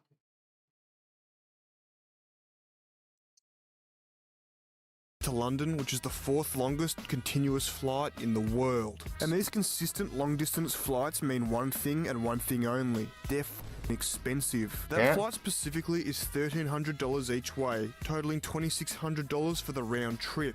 But if you're going to Europe or somewhere along those lines in peak times, prepare to pay almost double. But then of course, to add insult to injury, we have Qantas. Now unlike every other country in the world, there aren't really that many airlines based in Australia. We have Qantas, who also own Jetstar. Then we've also got Virgin Australia and Rex, which is about to go bankrupt. Not to mention all the other airlines like Tiger Air and Bonza that have already gone bankrupt due to one thing, the Qantas monopoly. Compared to all the other airlines, Qantas basically own the country. Between them and their baby company Jetstar, they cover the most routes, have the most frequent flights, and so on and so forth, covering about 65% of Australia's domestic air travel. And when you have a monopoly on an industry, it means you can do the classic price gouge. Hey, don't get me wrong, I'm all for turning a profit. Don't believe me? Here's an ad. I hope that worked. If it doesn't, it'll be a bit awkward. It's pretty common knowledge that in school holiday periods and around the holidays, airlines will put their prices up. It's simple supply and demand. But the most cooked example of this in recent times was last year's AFL Finals series. Now AFL stands for Australian Football League, and these finals games can have up to 100,000 people in the stadiums watching them. But for some of these finals, the winning team gets to play their next final at their home ground, which means that a lot of the time, no one knows where that game will be played, because obviously no one knows which team's going to win till after the game's finished. So what did Qantas and Jetstar do? They watched and waited to see where the next finals game would be, and then just tripled the price to any flight going into that city. Now I'm not even going to bother getting into the horrendous customer service, constant cancellation and delaying of flights, blatant disregard and disrespect for everyone who works for them, and the CEO who basically ran the company into the ground. I mean, I get that the airline industry sort of suffered during COVID, but Qantas these days is a far cry from what it once was. Anyway, it's probably time for me to stop ragging on Qantas and Jetstar, because if they decide that they don't like me, they can just put me on the no-fly list, and I haven't really got any other options, do I? They have enough on their plate anyway, with all the lawsuits, legal action, and ACCC investigations. They don't need me ripping into them as well. Now this video's been pretty negative so far, so it's time to look at some positives before we get into the crazy stuff. Now the first positive thing that you'll come across when travelling by air is usually duty free. This is a store in the international part of the terminal where you don't have to pay any tax. And while most of the savings aren't really that good, like Apple products being about 10% off because you don't have to pay GST, the real savings come in the booze and cigarette section. In Australia, any alcohol you buy is usually taxed between 20 and 65%. Depending on what kind it is. But when you come to duty free, you don't have to pay that tax, meaning that you can save a whole lot of money. But keep in mind, you sort of do have to have an international flight booked and a passport, and of course the Australian passport is the most expensive in the world, but hey, at least you get to buy booze and cigarettes for almost normal prices. And of course we've got the plain beers. Now Qantas is the best for this. You get free beer, wine or whatever when you fly with them. And when I went to Bali earlier on this year, I put that to the test. And surprisingly, they didn't seem to be too stingy about it. And this abundance of free beer more than made up for the debacle that happened earlier when our flight was delayed over an hour because someone broke one of the tray tables, requiring Qantas to call in an engineer to fix it, and this is what they did. But of course, plain beers can be dangerous. If you're sitting on a window seat on a long flight and having to constantly go to the toilet and piss like a racehorse, you're gonna start to piss your neighbours off. So if you plan to get your money's worth on plain beers, make sure you're sitting in an aisle seat. That way you've got a clear shot and won't make any enemies. Anyway, now that you've sat through like 6 minutes of me whinging about airlines and about 30 seconds of me praising the positives, it's time to get into the best moments in Australian airline history. And I'll say this, despite the bullshit that these airlines put us through, I think we've more than made up for it with the amount of bullshit we've put them through. So without further ado, let's get into it. Starting off with an honourable mention of sorts, and that of course is the case of Chappelle Corby. Now while this story is sort of more suited to my previous video, it sort of also fits the guidelines for this one as well. Now this one is an honourable mention because unlike the ones that you're about to see, it didn't really ruin anyone's time on the plane, and the plane actually made it to its destination and wasn't turned around. Only after the landing was when the trouble began. On the 8th of October in 2004, Chappelle Corby flew into Bali from Sydney, and when she arrived in Bali, they quickly found that there was 4.1 kilograms of marijuana in a boogie board bag. Now obviously she denied any wrongdoing, and whether she did it or not or was set up, who knows. And after doing 12 years of jail and parole, she was finally sent back to Australia in May of 2017. And she seems to be doing well for herself now, doing social media and even appearing on Dancing with the Stars. But this isn't the only case of Australians smuggling drugs through the airports into Indonesia, which of course has the death penalty for doing so. We had the Bali 9 who faced a similar fate for doing a similar thing, where only 5 of the 9 people convicted were sent back to Australia in December of 2024, and then the other week I saw this video of this dude getting busted with a bag full of cocaine in his pocket while riding a scooter in Bali. Anyway, honourable mentions over, let's get into the proper stuff. Now this next one is quite possibly the most outlandish one in Australian aircraft tomfoolery history. On the 6th of March 2025, a 17-year-old boy broke into Melbourne's Avalon Airport through a hole in the fence wearing high-vis to blend in. He walked up the stairs and onto Jetstar flight JQ610 that had 150 to 160 people on board, where obviously he was stopped when they found out that he wasn't meant to be on the plane. But this is where it gets crazy. He then pulled out a shotgun and told the plane that he had bombs in his bag. Now naturally, the people on this Jetstar flight didn't exactly take kindly to this. Are you taking the piss, mate? So this passenger, Barry Clark, who happened to be an ex-boxer and sheep shearer, alongside the pilot and a bunch of other dudes, managed to pin this little scrawny down and put him in a headlock until authorities could arrive. Naturally, he was arrested and surprisingly wasn't given bail, and these are the charges that he's now facing. This is some shit straight out of GTA 5, and Barry Clark, the pilot, and the rest of the people who stepped in to take this fuckwit down, I hope you don't have a sore back from carrying around those massive balls. Now this next one is a little bit more tame, but easily just as confusing. On the 22nd of August 2024, a Sydney to Melbourne flight had just landed, when this dude in high-vis just got up out of his seat while the plane was still being towed back to the terminal, popped open the door, walked out onto the wing, and then jumped down onto the tarmac from the engine. Now obviously he was arrested as well, because you can't really just be doing this shit, but then this year in April, someone tried to do the same thing while the plane was flying. This was a flight from Kuala Lumpur to Sydney, and after failing to open 2 emergency doors while the plane was in the air, he assaulted one of the members and after failing while the plane was flying. This was a flight. Oh, it's in Indonesia. Okay.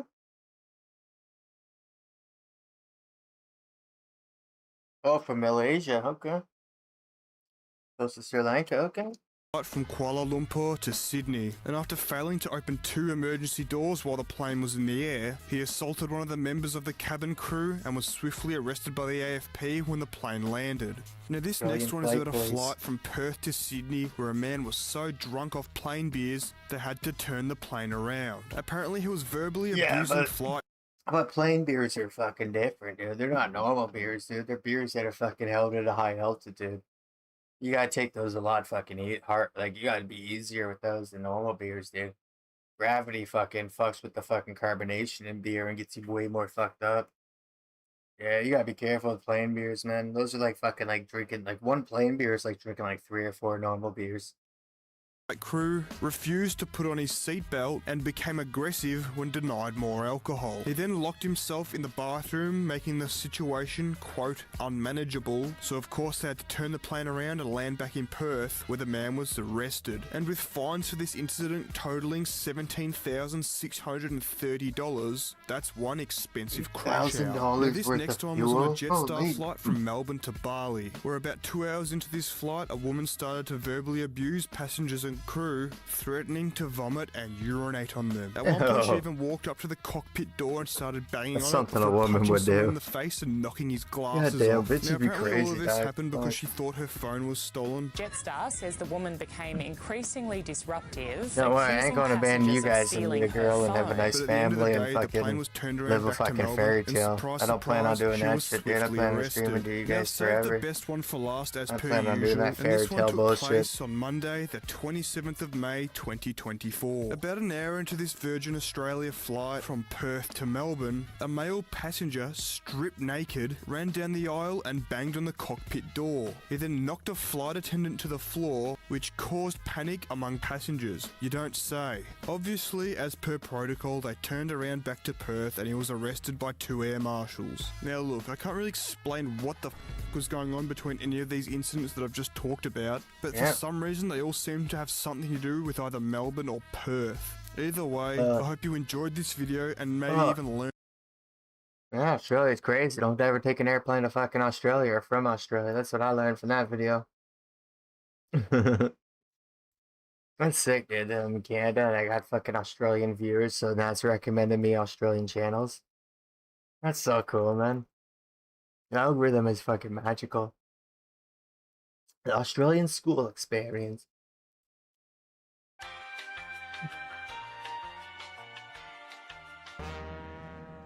Bam, bam, bam, bam. Bam, bam, bam, bam.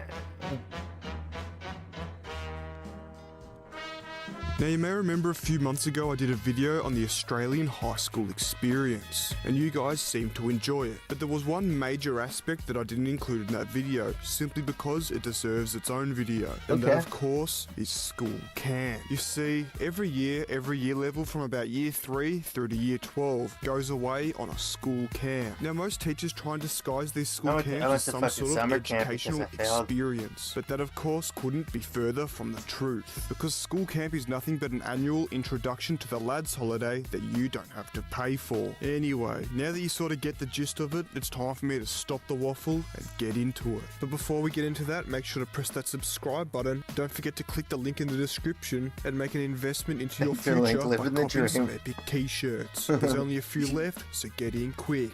Anyway, now obviously the first thing that you do when you're going on a school camp is pack your suitcase. Now obviously you have to add all the boring stuff like clothes, a toothbrush, etc. But the most important part of packing a suitcase for school camp has to be the contraband. Now obviously depending on the year level that you're currently in, the contraband can vary widely. The younger kids will pack in things like lollies, chocolate and other things along those lines. Then as they get a little bit older, they'll start smuggling in phones, which for some reason the teachers usually don't allow. And then as you get into the senior years, you go full returning from a holiday in Bali mode and line your suitcase with cigarettes and booze. But you see, you can't just dump this stuff into the top of your suitcase because chances are someone's gonna see it. So of course the best spot for hiding contraband has to be the undie pocket. Because in all honesty, what teacher's gonna want to dig around in your undies? Not only is it gross, but it's not exactly a good look. Anyway, now that we've got past the contraband section, it's time to get into the bus ride there. Now the bus ride itself is also quite entertaining. Depending on how far the journey is, the longer that you're in the bus, the more time there is for shenanigans. Now first up we have that one kid who decided to pop into their local Coles or Woolworths on the way to school and got a 5-finger discount on just about everything in the lollies and chocolate aisle. Now during the bus ride, this kid turns the school bus into a rolling diabetes unit. Now usually kids are pretty stingy when it comes to handing out food like this, but due to the street.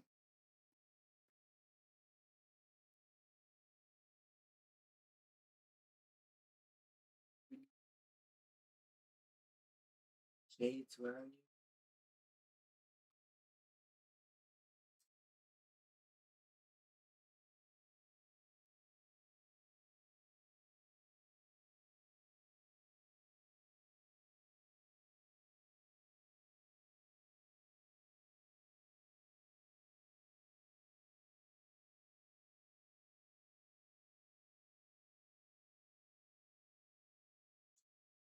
Bitches.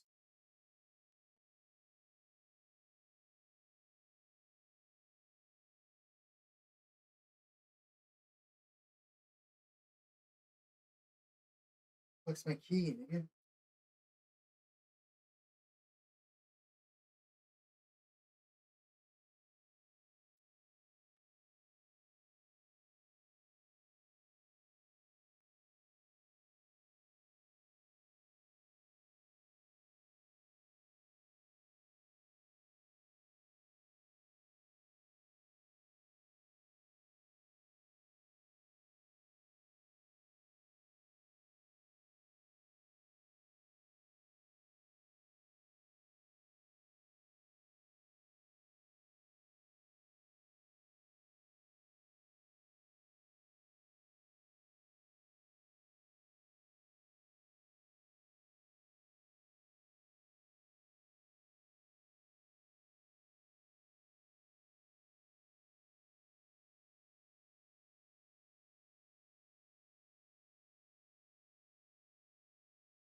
fact that he didn't pay for any of it, he just gives them away like he's on the Oprah Winfrey show. And that of course brings us on to our next kid, that one kid who always complains he's gonna vomit but never actually does. There's always Oh, there we go.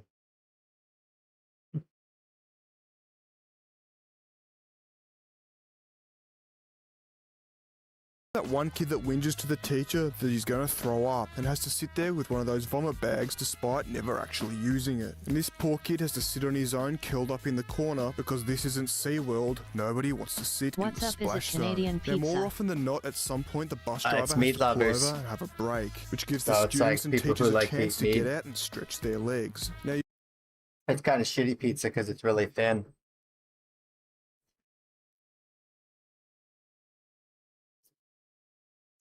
Very thin. $22 for a very thin, Canadian large bacon, pizza. I knew OT. No, it could have been Canadian bacon's. No, it's just pepperoni and sausage. But Canadian bacon is fire. usually they find a park or rest area where they can pull over the bus and let everyone out to run around. But yeah, there's I always eat my that one pizza kid with that goes missing full and takes two a good slices on hour to top of find each other. again. But once everyone's rounded up again and back on the bus, there's a few more hours of throwing stuff, arguing, fighting, vandalising the bus, and threats from the teachers to call their parents. And then just like that, you've arrived at the school camp destination. Now, depending on where your school decides to take you for school camp, you can either have the time of your life or have I learned an about absolute Australia. I found this Australian YouTube channel.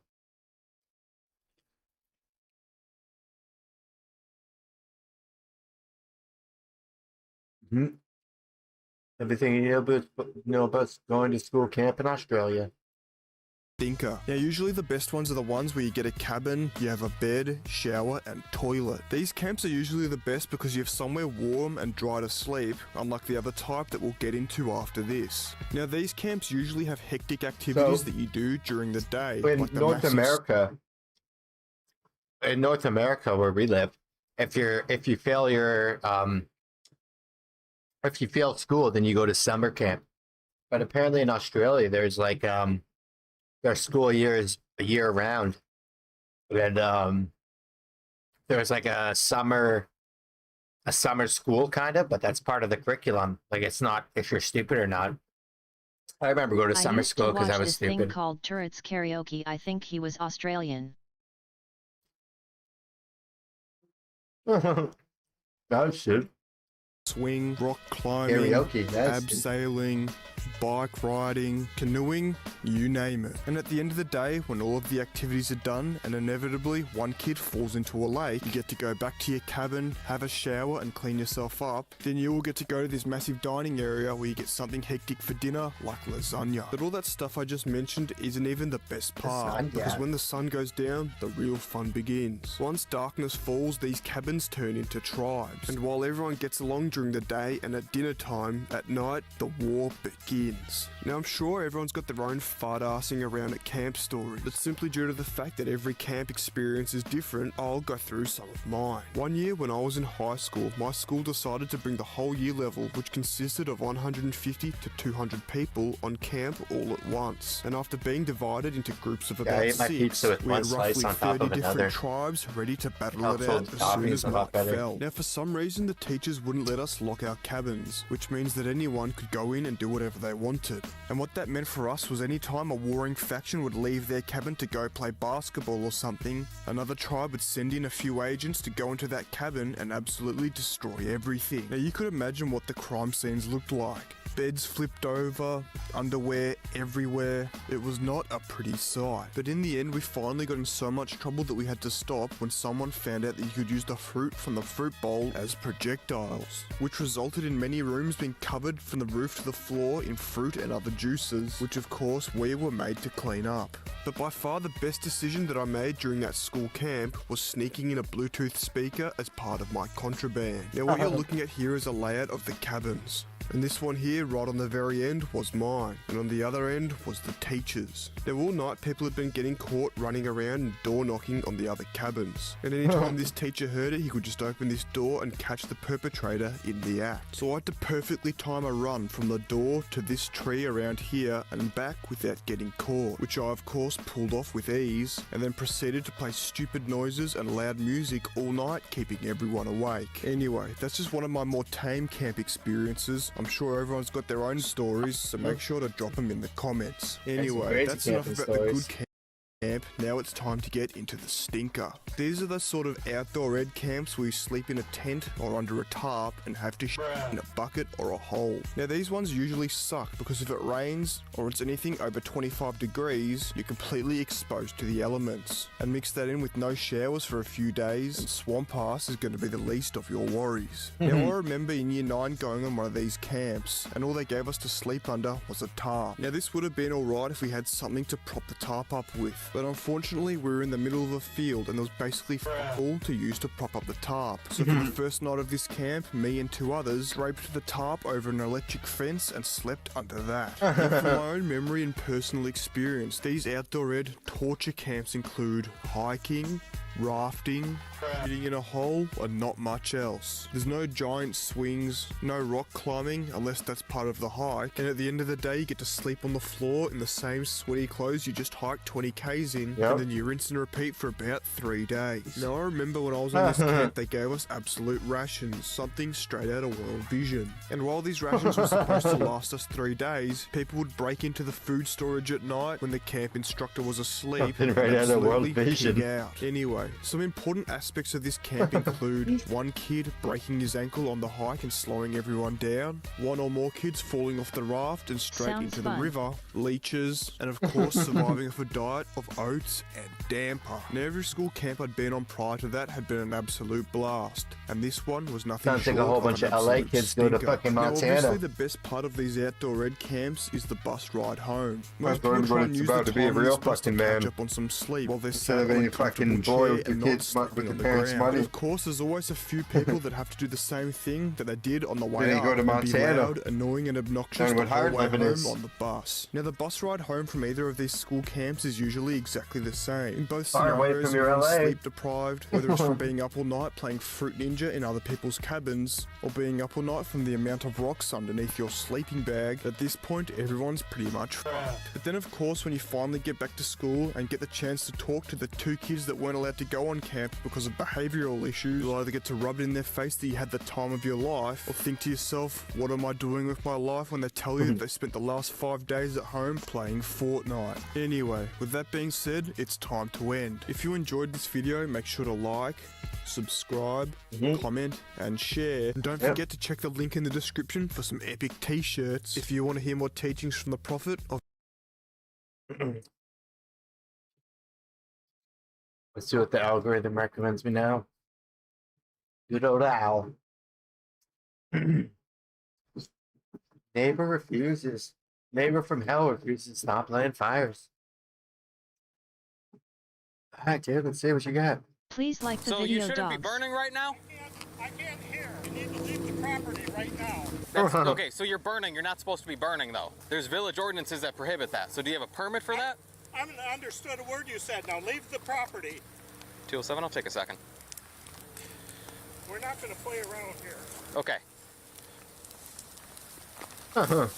Sir, what's in the bag? Leave the property. Okay, that's not how this works. Now. Okay, sir. Now. You need to relax. Now. What's in the bag? Leave. What's in the bag? Have your chief of police give me a call. You know who I am. Get off the property. No, I don't know who you are. Call. Put the bag down. I'm the owner. Get off my 207, property. 209, step it up. I am the owner. Put the bag of down. my property. Sir? Don't you dare. You will die if you... Taser. Stop! Put your hands up! 207, I think he's got a 32. He's showing me a CCW permit. Oh shit. Walk towards me! Goddamn fucking Walk Americans towards and me. your permits. I can't understand you. Walk towards me! Look. Walk towards me! You're here to die. Look. Behind Yeah, the you. thing about Yep, I see Americans it. is So why are you You know, every single car in America, 9 out of 10 cars have a fucking pistol in there, unattained or unmanaged or unfucking. Most of the time, probably 8 out of 10 of them are forgotten about. Yeah. Yeah, if you ever need to make quick money in America, just start car hopping. You'll find a whole bunch of guns. Start selling them $200, $300 a piece. Set. You don't have to steal the car, dude. Huh? You were trying to murder me. That's what I'd probably do if I was American. I'd probably be an arms dealer. You're reaching into a bag. It looks like a pistol bag. I am exercising my rights. Told you. Are violating my rights. Pistol bag. I got a book in Canada. We got book bags. We got weed bags. We got coke bags. We got meth bags. We got heroin bags. We got ketamine bags. We got shroom bags. We got Gucci bags. We got Fendi bags. We got Louis bags. We got Prada bags. But we ain't got gun bags in Canada. Or pistol bags. Wait, we ain't got those in Canada. Holy. Okay. I have constitutional rights that you were intentionally Okay. violating. I don't care about that. Walk towards me. We will figure it out. My constitutional rights. I cannot hear you. Those people see what you're doing. Walk towards the sound of my voice. You. Call anyone who knows me. I'm hard of hearing. You aren't supposed to be on my property. You were told to leave. Code 4, he's got a bag, looks like a pistol case. He was reaching into it, now he's standing here with his Pistol arms up. case? I got him at Pistol gunpoint. bag? You guys got pistol bags in America? You're trespassing and you're deadly threatening me. Okay. Nothing. You have nothing. You have no right to be here. I do. That sign means you. You are to leave my property. You are to leave my property now. You are to leave my property now. No, we're not. We're past that. We're past that. You are to leave my property now.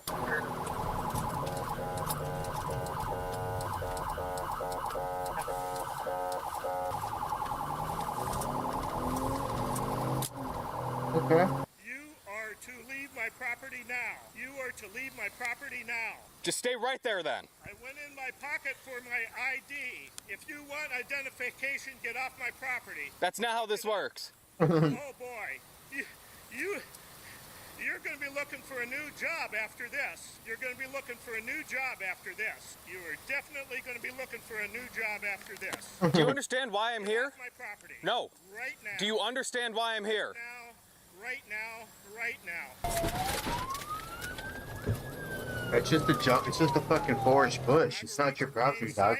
Okay. I have a right to exercise my rights, and you do not have a right to take my rights from me. You've got all the. Oh, you only can't take your rights from you because you're not in jail yet. Take a step to your left. I don't take away all your rights. I understand what you're saying. You're putting a laser in my eye. I don't have a laser on this gun. I can't hear what you're saying. Get away from me. Get away from me. I don't have a laser on this gun. Ask anyone. I'm hard of hearing. Get away from me. Get away. You're on my property. You're trespassing. Call the police. This man is trespassing on The police are already here. See the sign. Call the police. Call 911 and get this man off my property. He's probably not even a real policeman. I promise you I am. My property right now.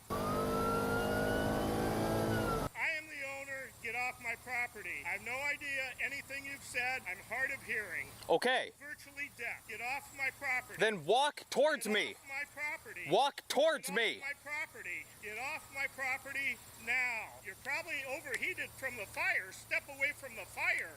Don't be a moron. 207 just for 43. I'm code 4 at the moment. Still holding him at gunpoint. He's refusing to obey orders. Sir! There is no laser! I don't know why you think there's a laser. There's no laser on this gun, sir. Sir, there's no laser on this gun. You aren't going to have a job. Sir, walk towards me! Get off my property. Get off my property. Get off my property. You're in the bush in the middle of fucking nowhere. It's not your property, dude. You got your car and your fucking lawn chair there. That's not how this works. That's not your property, dude. Just because you camp there. There on the sign. You have no right 207, he's saying he's hard of hearing, but he's distanced himself at least 6 feet from the bag. dare come near me. Enforcements. You guys just flexing with his fucking horns. Dude, it's just cops around. You don't gotta keep flipping the fucking horn, dude. There's not even another car around. You just keep flipping the horn just to flex. Get on the ground! Get on the ground! Do not move! I don't know what you're saying. Obviously you can hear me. Do not move! I have identification in my pocket. About 70 feet west of Lakeshore, south of my squad. 207, I've got him proned out on the ground. 207, I've got him proned out on the ground.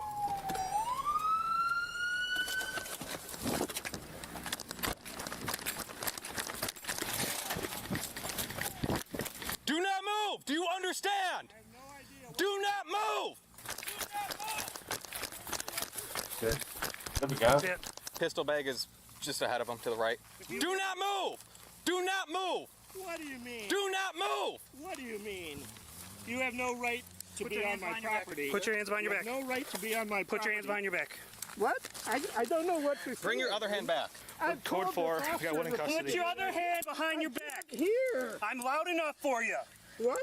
This Another is one bites ridiculous. the dust, bam, bam, bam. Another one bites the dust, bam, bam, bam. I'm a serious... Another one bites the dust, bam, bam, bam. Another one bites the dust. And another one, another one bites the dust. Officer doesn't know she's holding a butcher knife. Oh, fuck. Stop Let it moving. freeze. Stop moving. Dude, come on. What are you doing? Let it freeze. Stop moving. I can't know. You Yeah, don't boys, understand. you blind. You give me traps to the place I can't get out of, sir. Y'all really don't care about me, do you? My hands running back. Come on. No. Get out of here. Come on.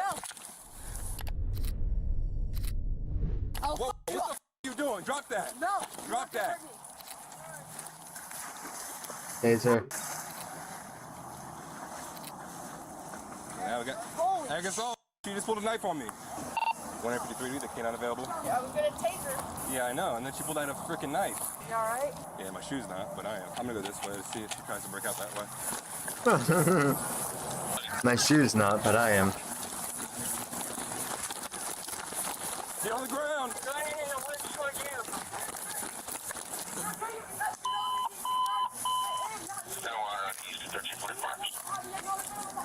Hey, she's still signal 0. She's running to the wood line.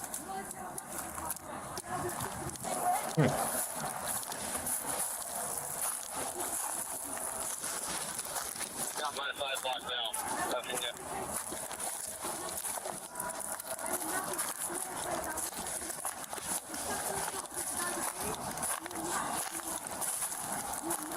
Any more of it? No, Howard, you good? Yeah, I'm right behind her. We're into the homeless camp, northbound into the woods from the on-ramp. I'm on the other side of the homeless camp. Back off till the dog gets here. Yeah, we got about 25 yards and a whole bunch of trees between us. I'm just keeping eyes on her from a distance. I appreciate it. I'll be the shore. Her name's Melody in case you want to try to talk to her, but... Looks like a big red knife. Alright, she just entered a tent. She zipped it up. We'll just wait for Kenan to do a challenge on it. Can you tell the color of her tent? It's green on the bottom and it's tan on the top. It's a whole big old camp back here. I see you. You're right. I'm right to your right. Right here, Sarge. Turn around. She's right inside that tent right there. Yeah, I don't know if there's any other occupants in there. What's her name? She said it was Melanie. I don't know if that's actually her name or not. She said she doesn't remember. She's signal 0 with the knife. Listen, man, you guys share those canine here. Who it is? Please let me go. You need to come out of that tent now. The dog's in the city. A homeless encampment. There's 2 of me. You understand what I'm telling you? Another one of me. Please don't trap me away. You literally scarred me forever. Do you understand what I'm telling you? I'm scared, please. You need to come out your hands up or the dog will bite you. Melanie, come out with your hands. Melanie, you need to come out your hands up or the dog will be sitting and you will get bit. Is there anybody crossfire-wise on that side? Is there anybody? I don't know. Real beings. Yeah, if there's any units on the on-ramp still, try to get out of that area and crossfire it off. Remember not leaving that house. Melanie, come out. Don't you touch me. Melanie, come out. I'll Melanie, defend myself. I'm a you victim come out in your case. hands up, you will I'm get a bit. victim in a case. I've been trapped in places that you cannot touch me. You can legally not touch Damn, me. that dog's really calm. You can legally not touch me. Melody, come Yeah, out. just fuck with the 10. You don't have to go here as far, Melody. Hurt me. You have sex with me my whole life. Please. I would just be That dog's so calm for a police dog. for me. Yeah, just fuck with the 10, yeah. Or you will get bit. Don't trip her out, just fuck with the 10. Please don't. I am starved to death. Please. Don't touch me. There's your hole. Melody, don't come out. The dog's coming in. You weirdo. Please don't touch me. Oh, she's stabbing. She's stabbing. Hey, Show me your hands. Show me your Hands. Don't touch me, weirdo. I'm a victim. Don't touch me. Drop the knife. No, sir. Drop the knife. No, sir. drop the knife. Drop the knife. Do it now. No. Don't touch me. Can you get on Please don't touch me. Don't touch me. Don't touch me. Don't touch me. Don't touch me. Melanie. Don't Holy. touch me. Yeah, but you can't get to her. Don't touch me. Yeah, just keep fucking with the 10. Hey, Sandy. Sandy. Flip the 10 again. Grab that and flip, roll it. Sir, don't touch me. I will. No, sir. That helped you in a weird way. It starves me to death. You starve me to death to a profit. I scream in that room and you don't give me no drink. You don't give me no drink. That's strange. No, you're so creepy. Don't do that to me, please. Please. Sandy, got I'm terrified. Please. All right, well, come out. Come out with your hands up. No, You won't be hurt. Trap me, sir. We're not Come out with your hands up. Can you just come out? You trapped Drop the me. knife down and come You out. trapped me. Oh, sorry. What's that? You hurt me. No. Listen, we don't want you to get You hurt. need to drop that knife and the dog is going to bite you. Do you understand? Scared to death Drop over the the knife, door. Melanie. Drop the knife and the dog is going to bite you. That's the word. The center stone. No, sir. So what's your name? When you're Hey, ready. what's your name then? You know my name. Are you Melanie or no? I've always been made to think so. Okay, so what do you want to go by? If we can take her, Jesus, I don't want her to stab. Yeah, I don't want to stab the dog either. Hey, what do you want to be called? She was right on the back side. We get her back to the Sign me back. up for this. Please let me. Give me some I'm gonna space. try to taser. Give me some space. Give me some space. Come around on Give this me side. space, sir. Please. Please don't hurt me. All of you be against me. Please don't hurt me. That's strange. That's strange. Melanie, come Don't out. hurt me. Melanie, we won't hurt you. Come out of the tent. Don't hurt me, Dad, please.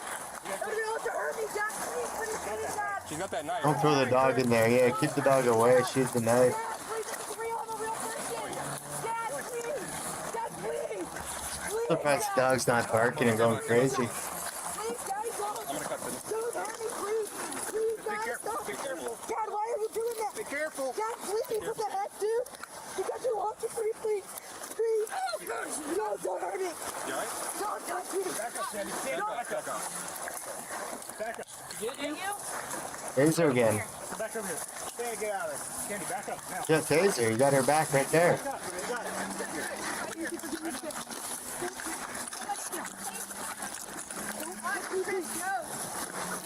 Gas it, one of the two. She's Holy. trying to stab him. Get her on this side. Come around this Dude, what's wrong with you? Right there, over here. What's wrong with you? Why would you want to know how to get it? Why would you want to know how to do it? Oh, there you go. Tasers. Keep it going, man. That really hurts. Dude, that really hurts. Don't. Knife. Dude, that hurts. Please. I got her controlled. Please don't hurt me. She's still to zero. Don't touch me. I'm a victim. Holy, a 10 ghost. I'm a victim my whole life. 10 monster. Come out now. Sir, I'm a victim. Everybody crossfire. Put the knife Crossfire. out. Sit now. You're gonna be okay, sir. Put the tent out now. You're gonna get shot. Now. Do it now. Please, I'm a victim. Do it now. I'm a real Put the knife out the tent now. person, God. Do it now. Guys, Do it now. turn on me. Do it now. Drop the knife Drop out the now. knife. Do it now. Drop the knife. Do it now. That hurts so Yes. Yes. She's not dropped it yet. so bad. Put the knife out the tent now. Yes. Put the knife out now. Hit the taser. She's bleeding, so you guys get Yeah, I see it. Melody, put the knife out the tent now. Do it now. Put the knife down. Do it now, Melody. Melanie, we're not going Taser, anywhere. man. Come Drop the on. knife and come out. We don't want to hurt Put the you. knife down. Come out. We don't have That's to what hit that, it. you didn't want to see that on you, dude. A green dot and a fucking red dot on you. You're fucked, dude. That's not true. Don't Melody, come out. Melody, put the knife out. Please. We're trying to help Hey, you. Sandy, move out Have just a in good case. night, G. Please, just let me have space and a drink. What up, Perry? Come out. And we'll go. You know, it's like some crazy people, a fucking 10 ghost fight some police. You're not counting on me at all. That's not You forced me to be here. Yeah, fucking tent ghost here, Melody, I will Harry. talk to you and give you water if you come out of the tent, but we cannot help you until you Goddamn come out. fucking tent ghost. You don't see this every day, dude. Holy. Please, Dad. Please, Dad. Please don't hurt me. No, don't hurt me. Don't hurt me, please. Please. You don't ever Drop the care about knife. me. Do it now. You'll never care about me. Drop the knife. Do it now. You're weird. Don't hurt me. Don't hurt me. You're not. This can't be you. Don't This shoot. can't be you. Don't hurt me. This can't be you. This can't be you. Drop the knife. Ace, hit the taser. What's wrong with you guys? That really hurt me. Drop the knife. Why would you want to hurt me? We don't want to hurt you. Drop the knife. Get the taser. Come on. Melody, I don't want to tase you again. Come on. It's so bad. I know, so drop the Why would you want to hurt me? Drop the knife. Melody, nobody wants to hurt you. We just want you to drop the knife so you don't get hurt. Drop the I've been knife. trapped in it forever. Right hand. Forever, guys. Drop the knife. Forever. Yeah, I know. I just can't You right don't there. understand. You get taken away. Can you drop the knife? Don't let me be. I wouldn't want to die. Drop the knife. Melanie. All you got to do is drop the knife. We can get you water. No, you won't. Yes, we will get You you wait water. forever and you do all of your things first. You Harry never care Lord. about me. I know it's gonna Lord and hurt. fucking Harry. Let's go. Dude, legends. That hurts so bad of you. I'm sorry. Why would you do that, sir? Come out. Why would you do that, sir? Why are you hurting me? No, why are you hurting me? That's weird.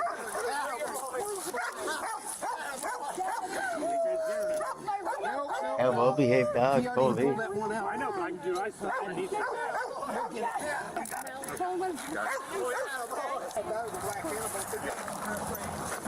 Yep, there's another knife right here. Big fillet knife. Yep, there's a fillet knife with a black handle. Ag battery. Yeah. She stabbed me. She's got a mark, but she's Sure. yeah. We already looked up there. Are you done, Melody? Yeah. Melanie, are you done? Unlocked her the deadly weapon. She's fucked up. Everything else. Chainsaw robbing man tries burning family alive.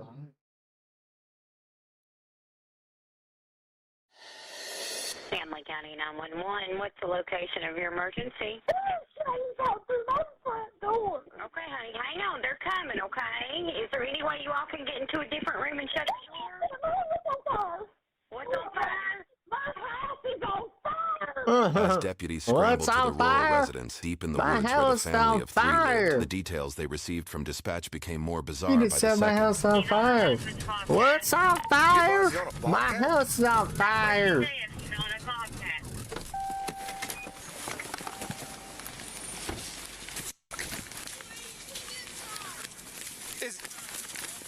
Move back! Where's he at? I don't know.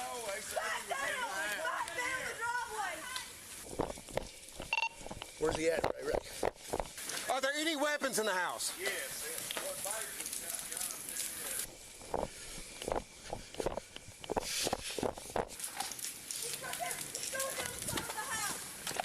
Where? Is he on the Bobcat? Oh, that's Kit's. You talk about the officer? Giving us all the info. Apparently the suspect in the house maybe has weapons. What's a Bobcat? We don't know yet. Is on the left. Are they out in the house? Suspect that caught the house on fire could be in the house. How do you catch a brick house on fire or a concrete house on fire?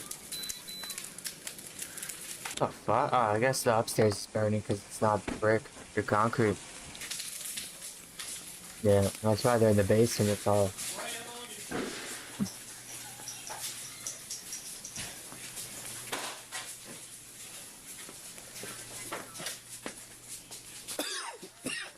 Yeah, get your mask on, dude. I'll breathe this shit in, dude. You know where he went? When he was around the front house, he came and he just slashed my tires on my Jeep. Back out. Yeah, back up. You guys need fucking Watch out. back to Followed by- equipment. Where's he at, Ray? This crazy muck. I know who this is, too.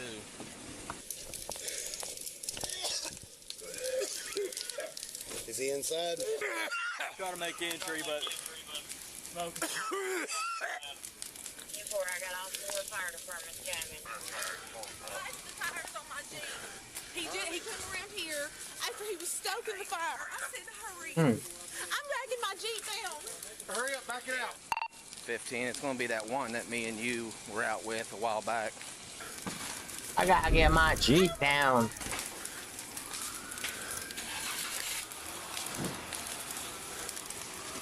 I'm just looking to see if he's out here. Make sure he doesn't double back behind us. Is he in the house? Yeah, I did. There's weapons in the basement. Whoever's in that car, y'all get out of here. If he's got a gun or something. I don't think he's got a gun. He had my chainsaw. Up here on the top of the hill, we're going to need to move some of these cars so the fire trucks can get in here. Hey, will that go forward? 17, if you're not You're stuck. It's all right. Just leave it there, man. I wish I'd have just went out and shot him in the damn leg. So we don't know 100% where he's at. Me and Mason try to go inside. It's fully, like, you can't get inside. Oh, We're just dude. setting up an outer perimeter in case he does try and come out, but... He's inside there.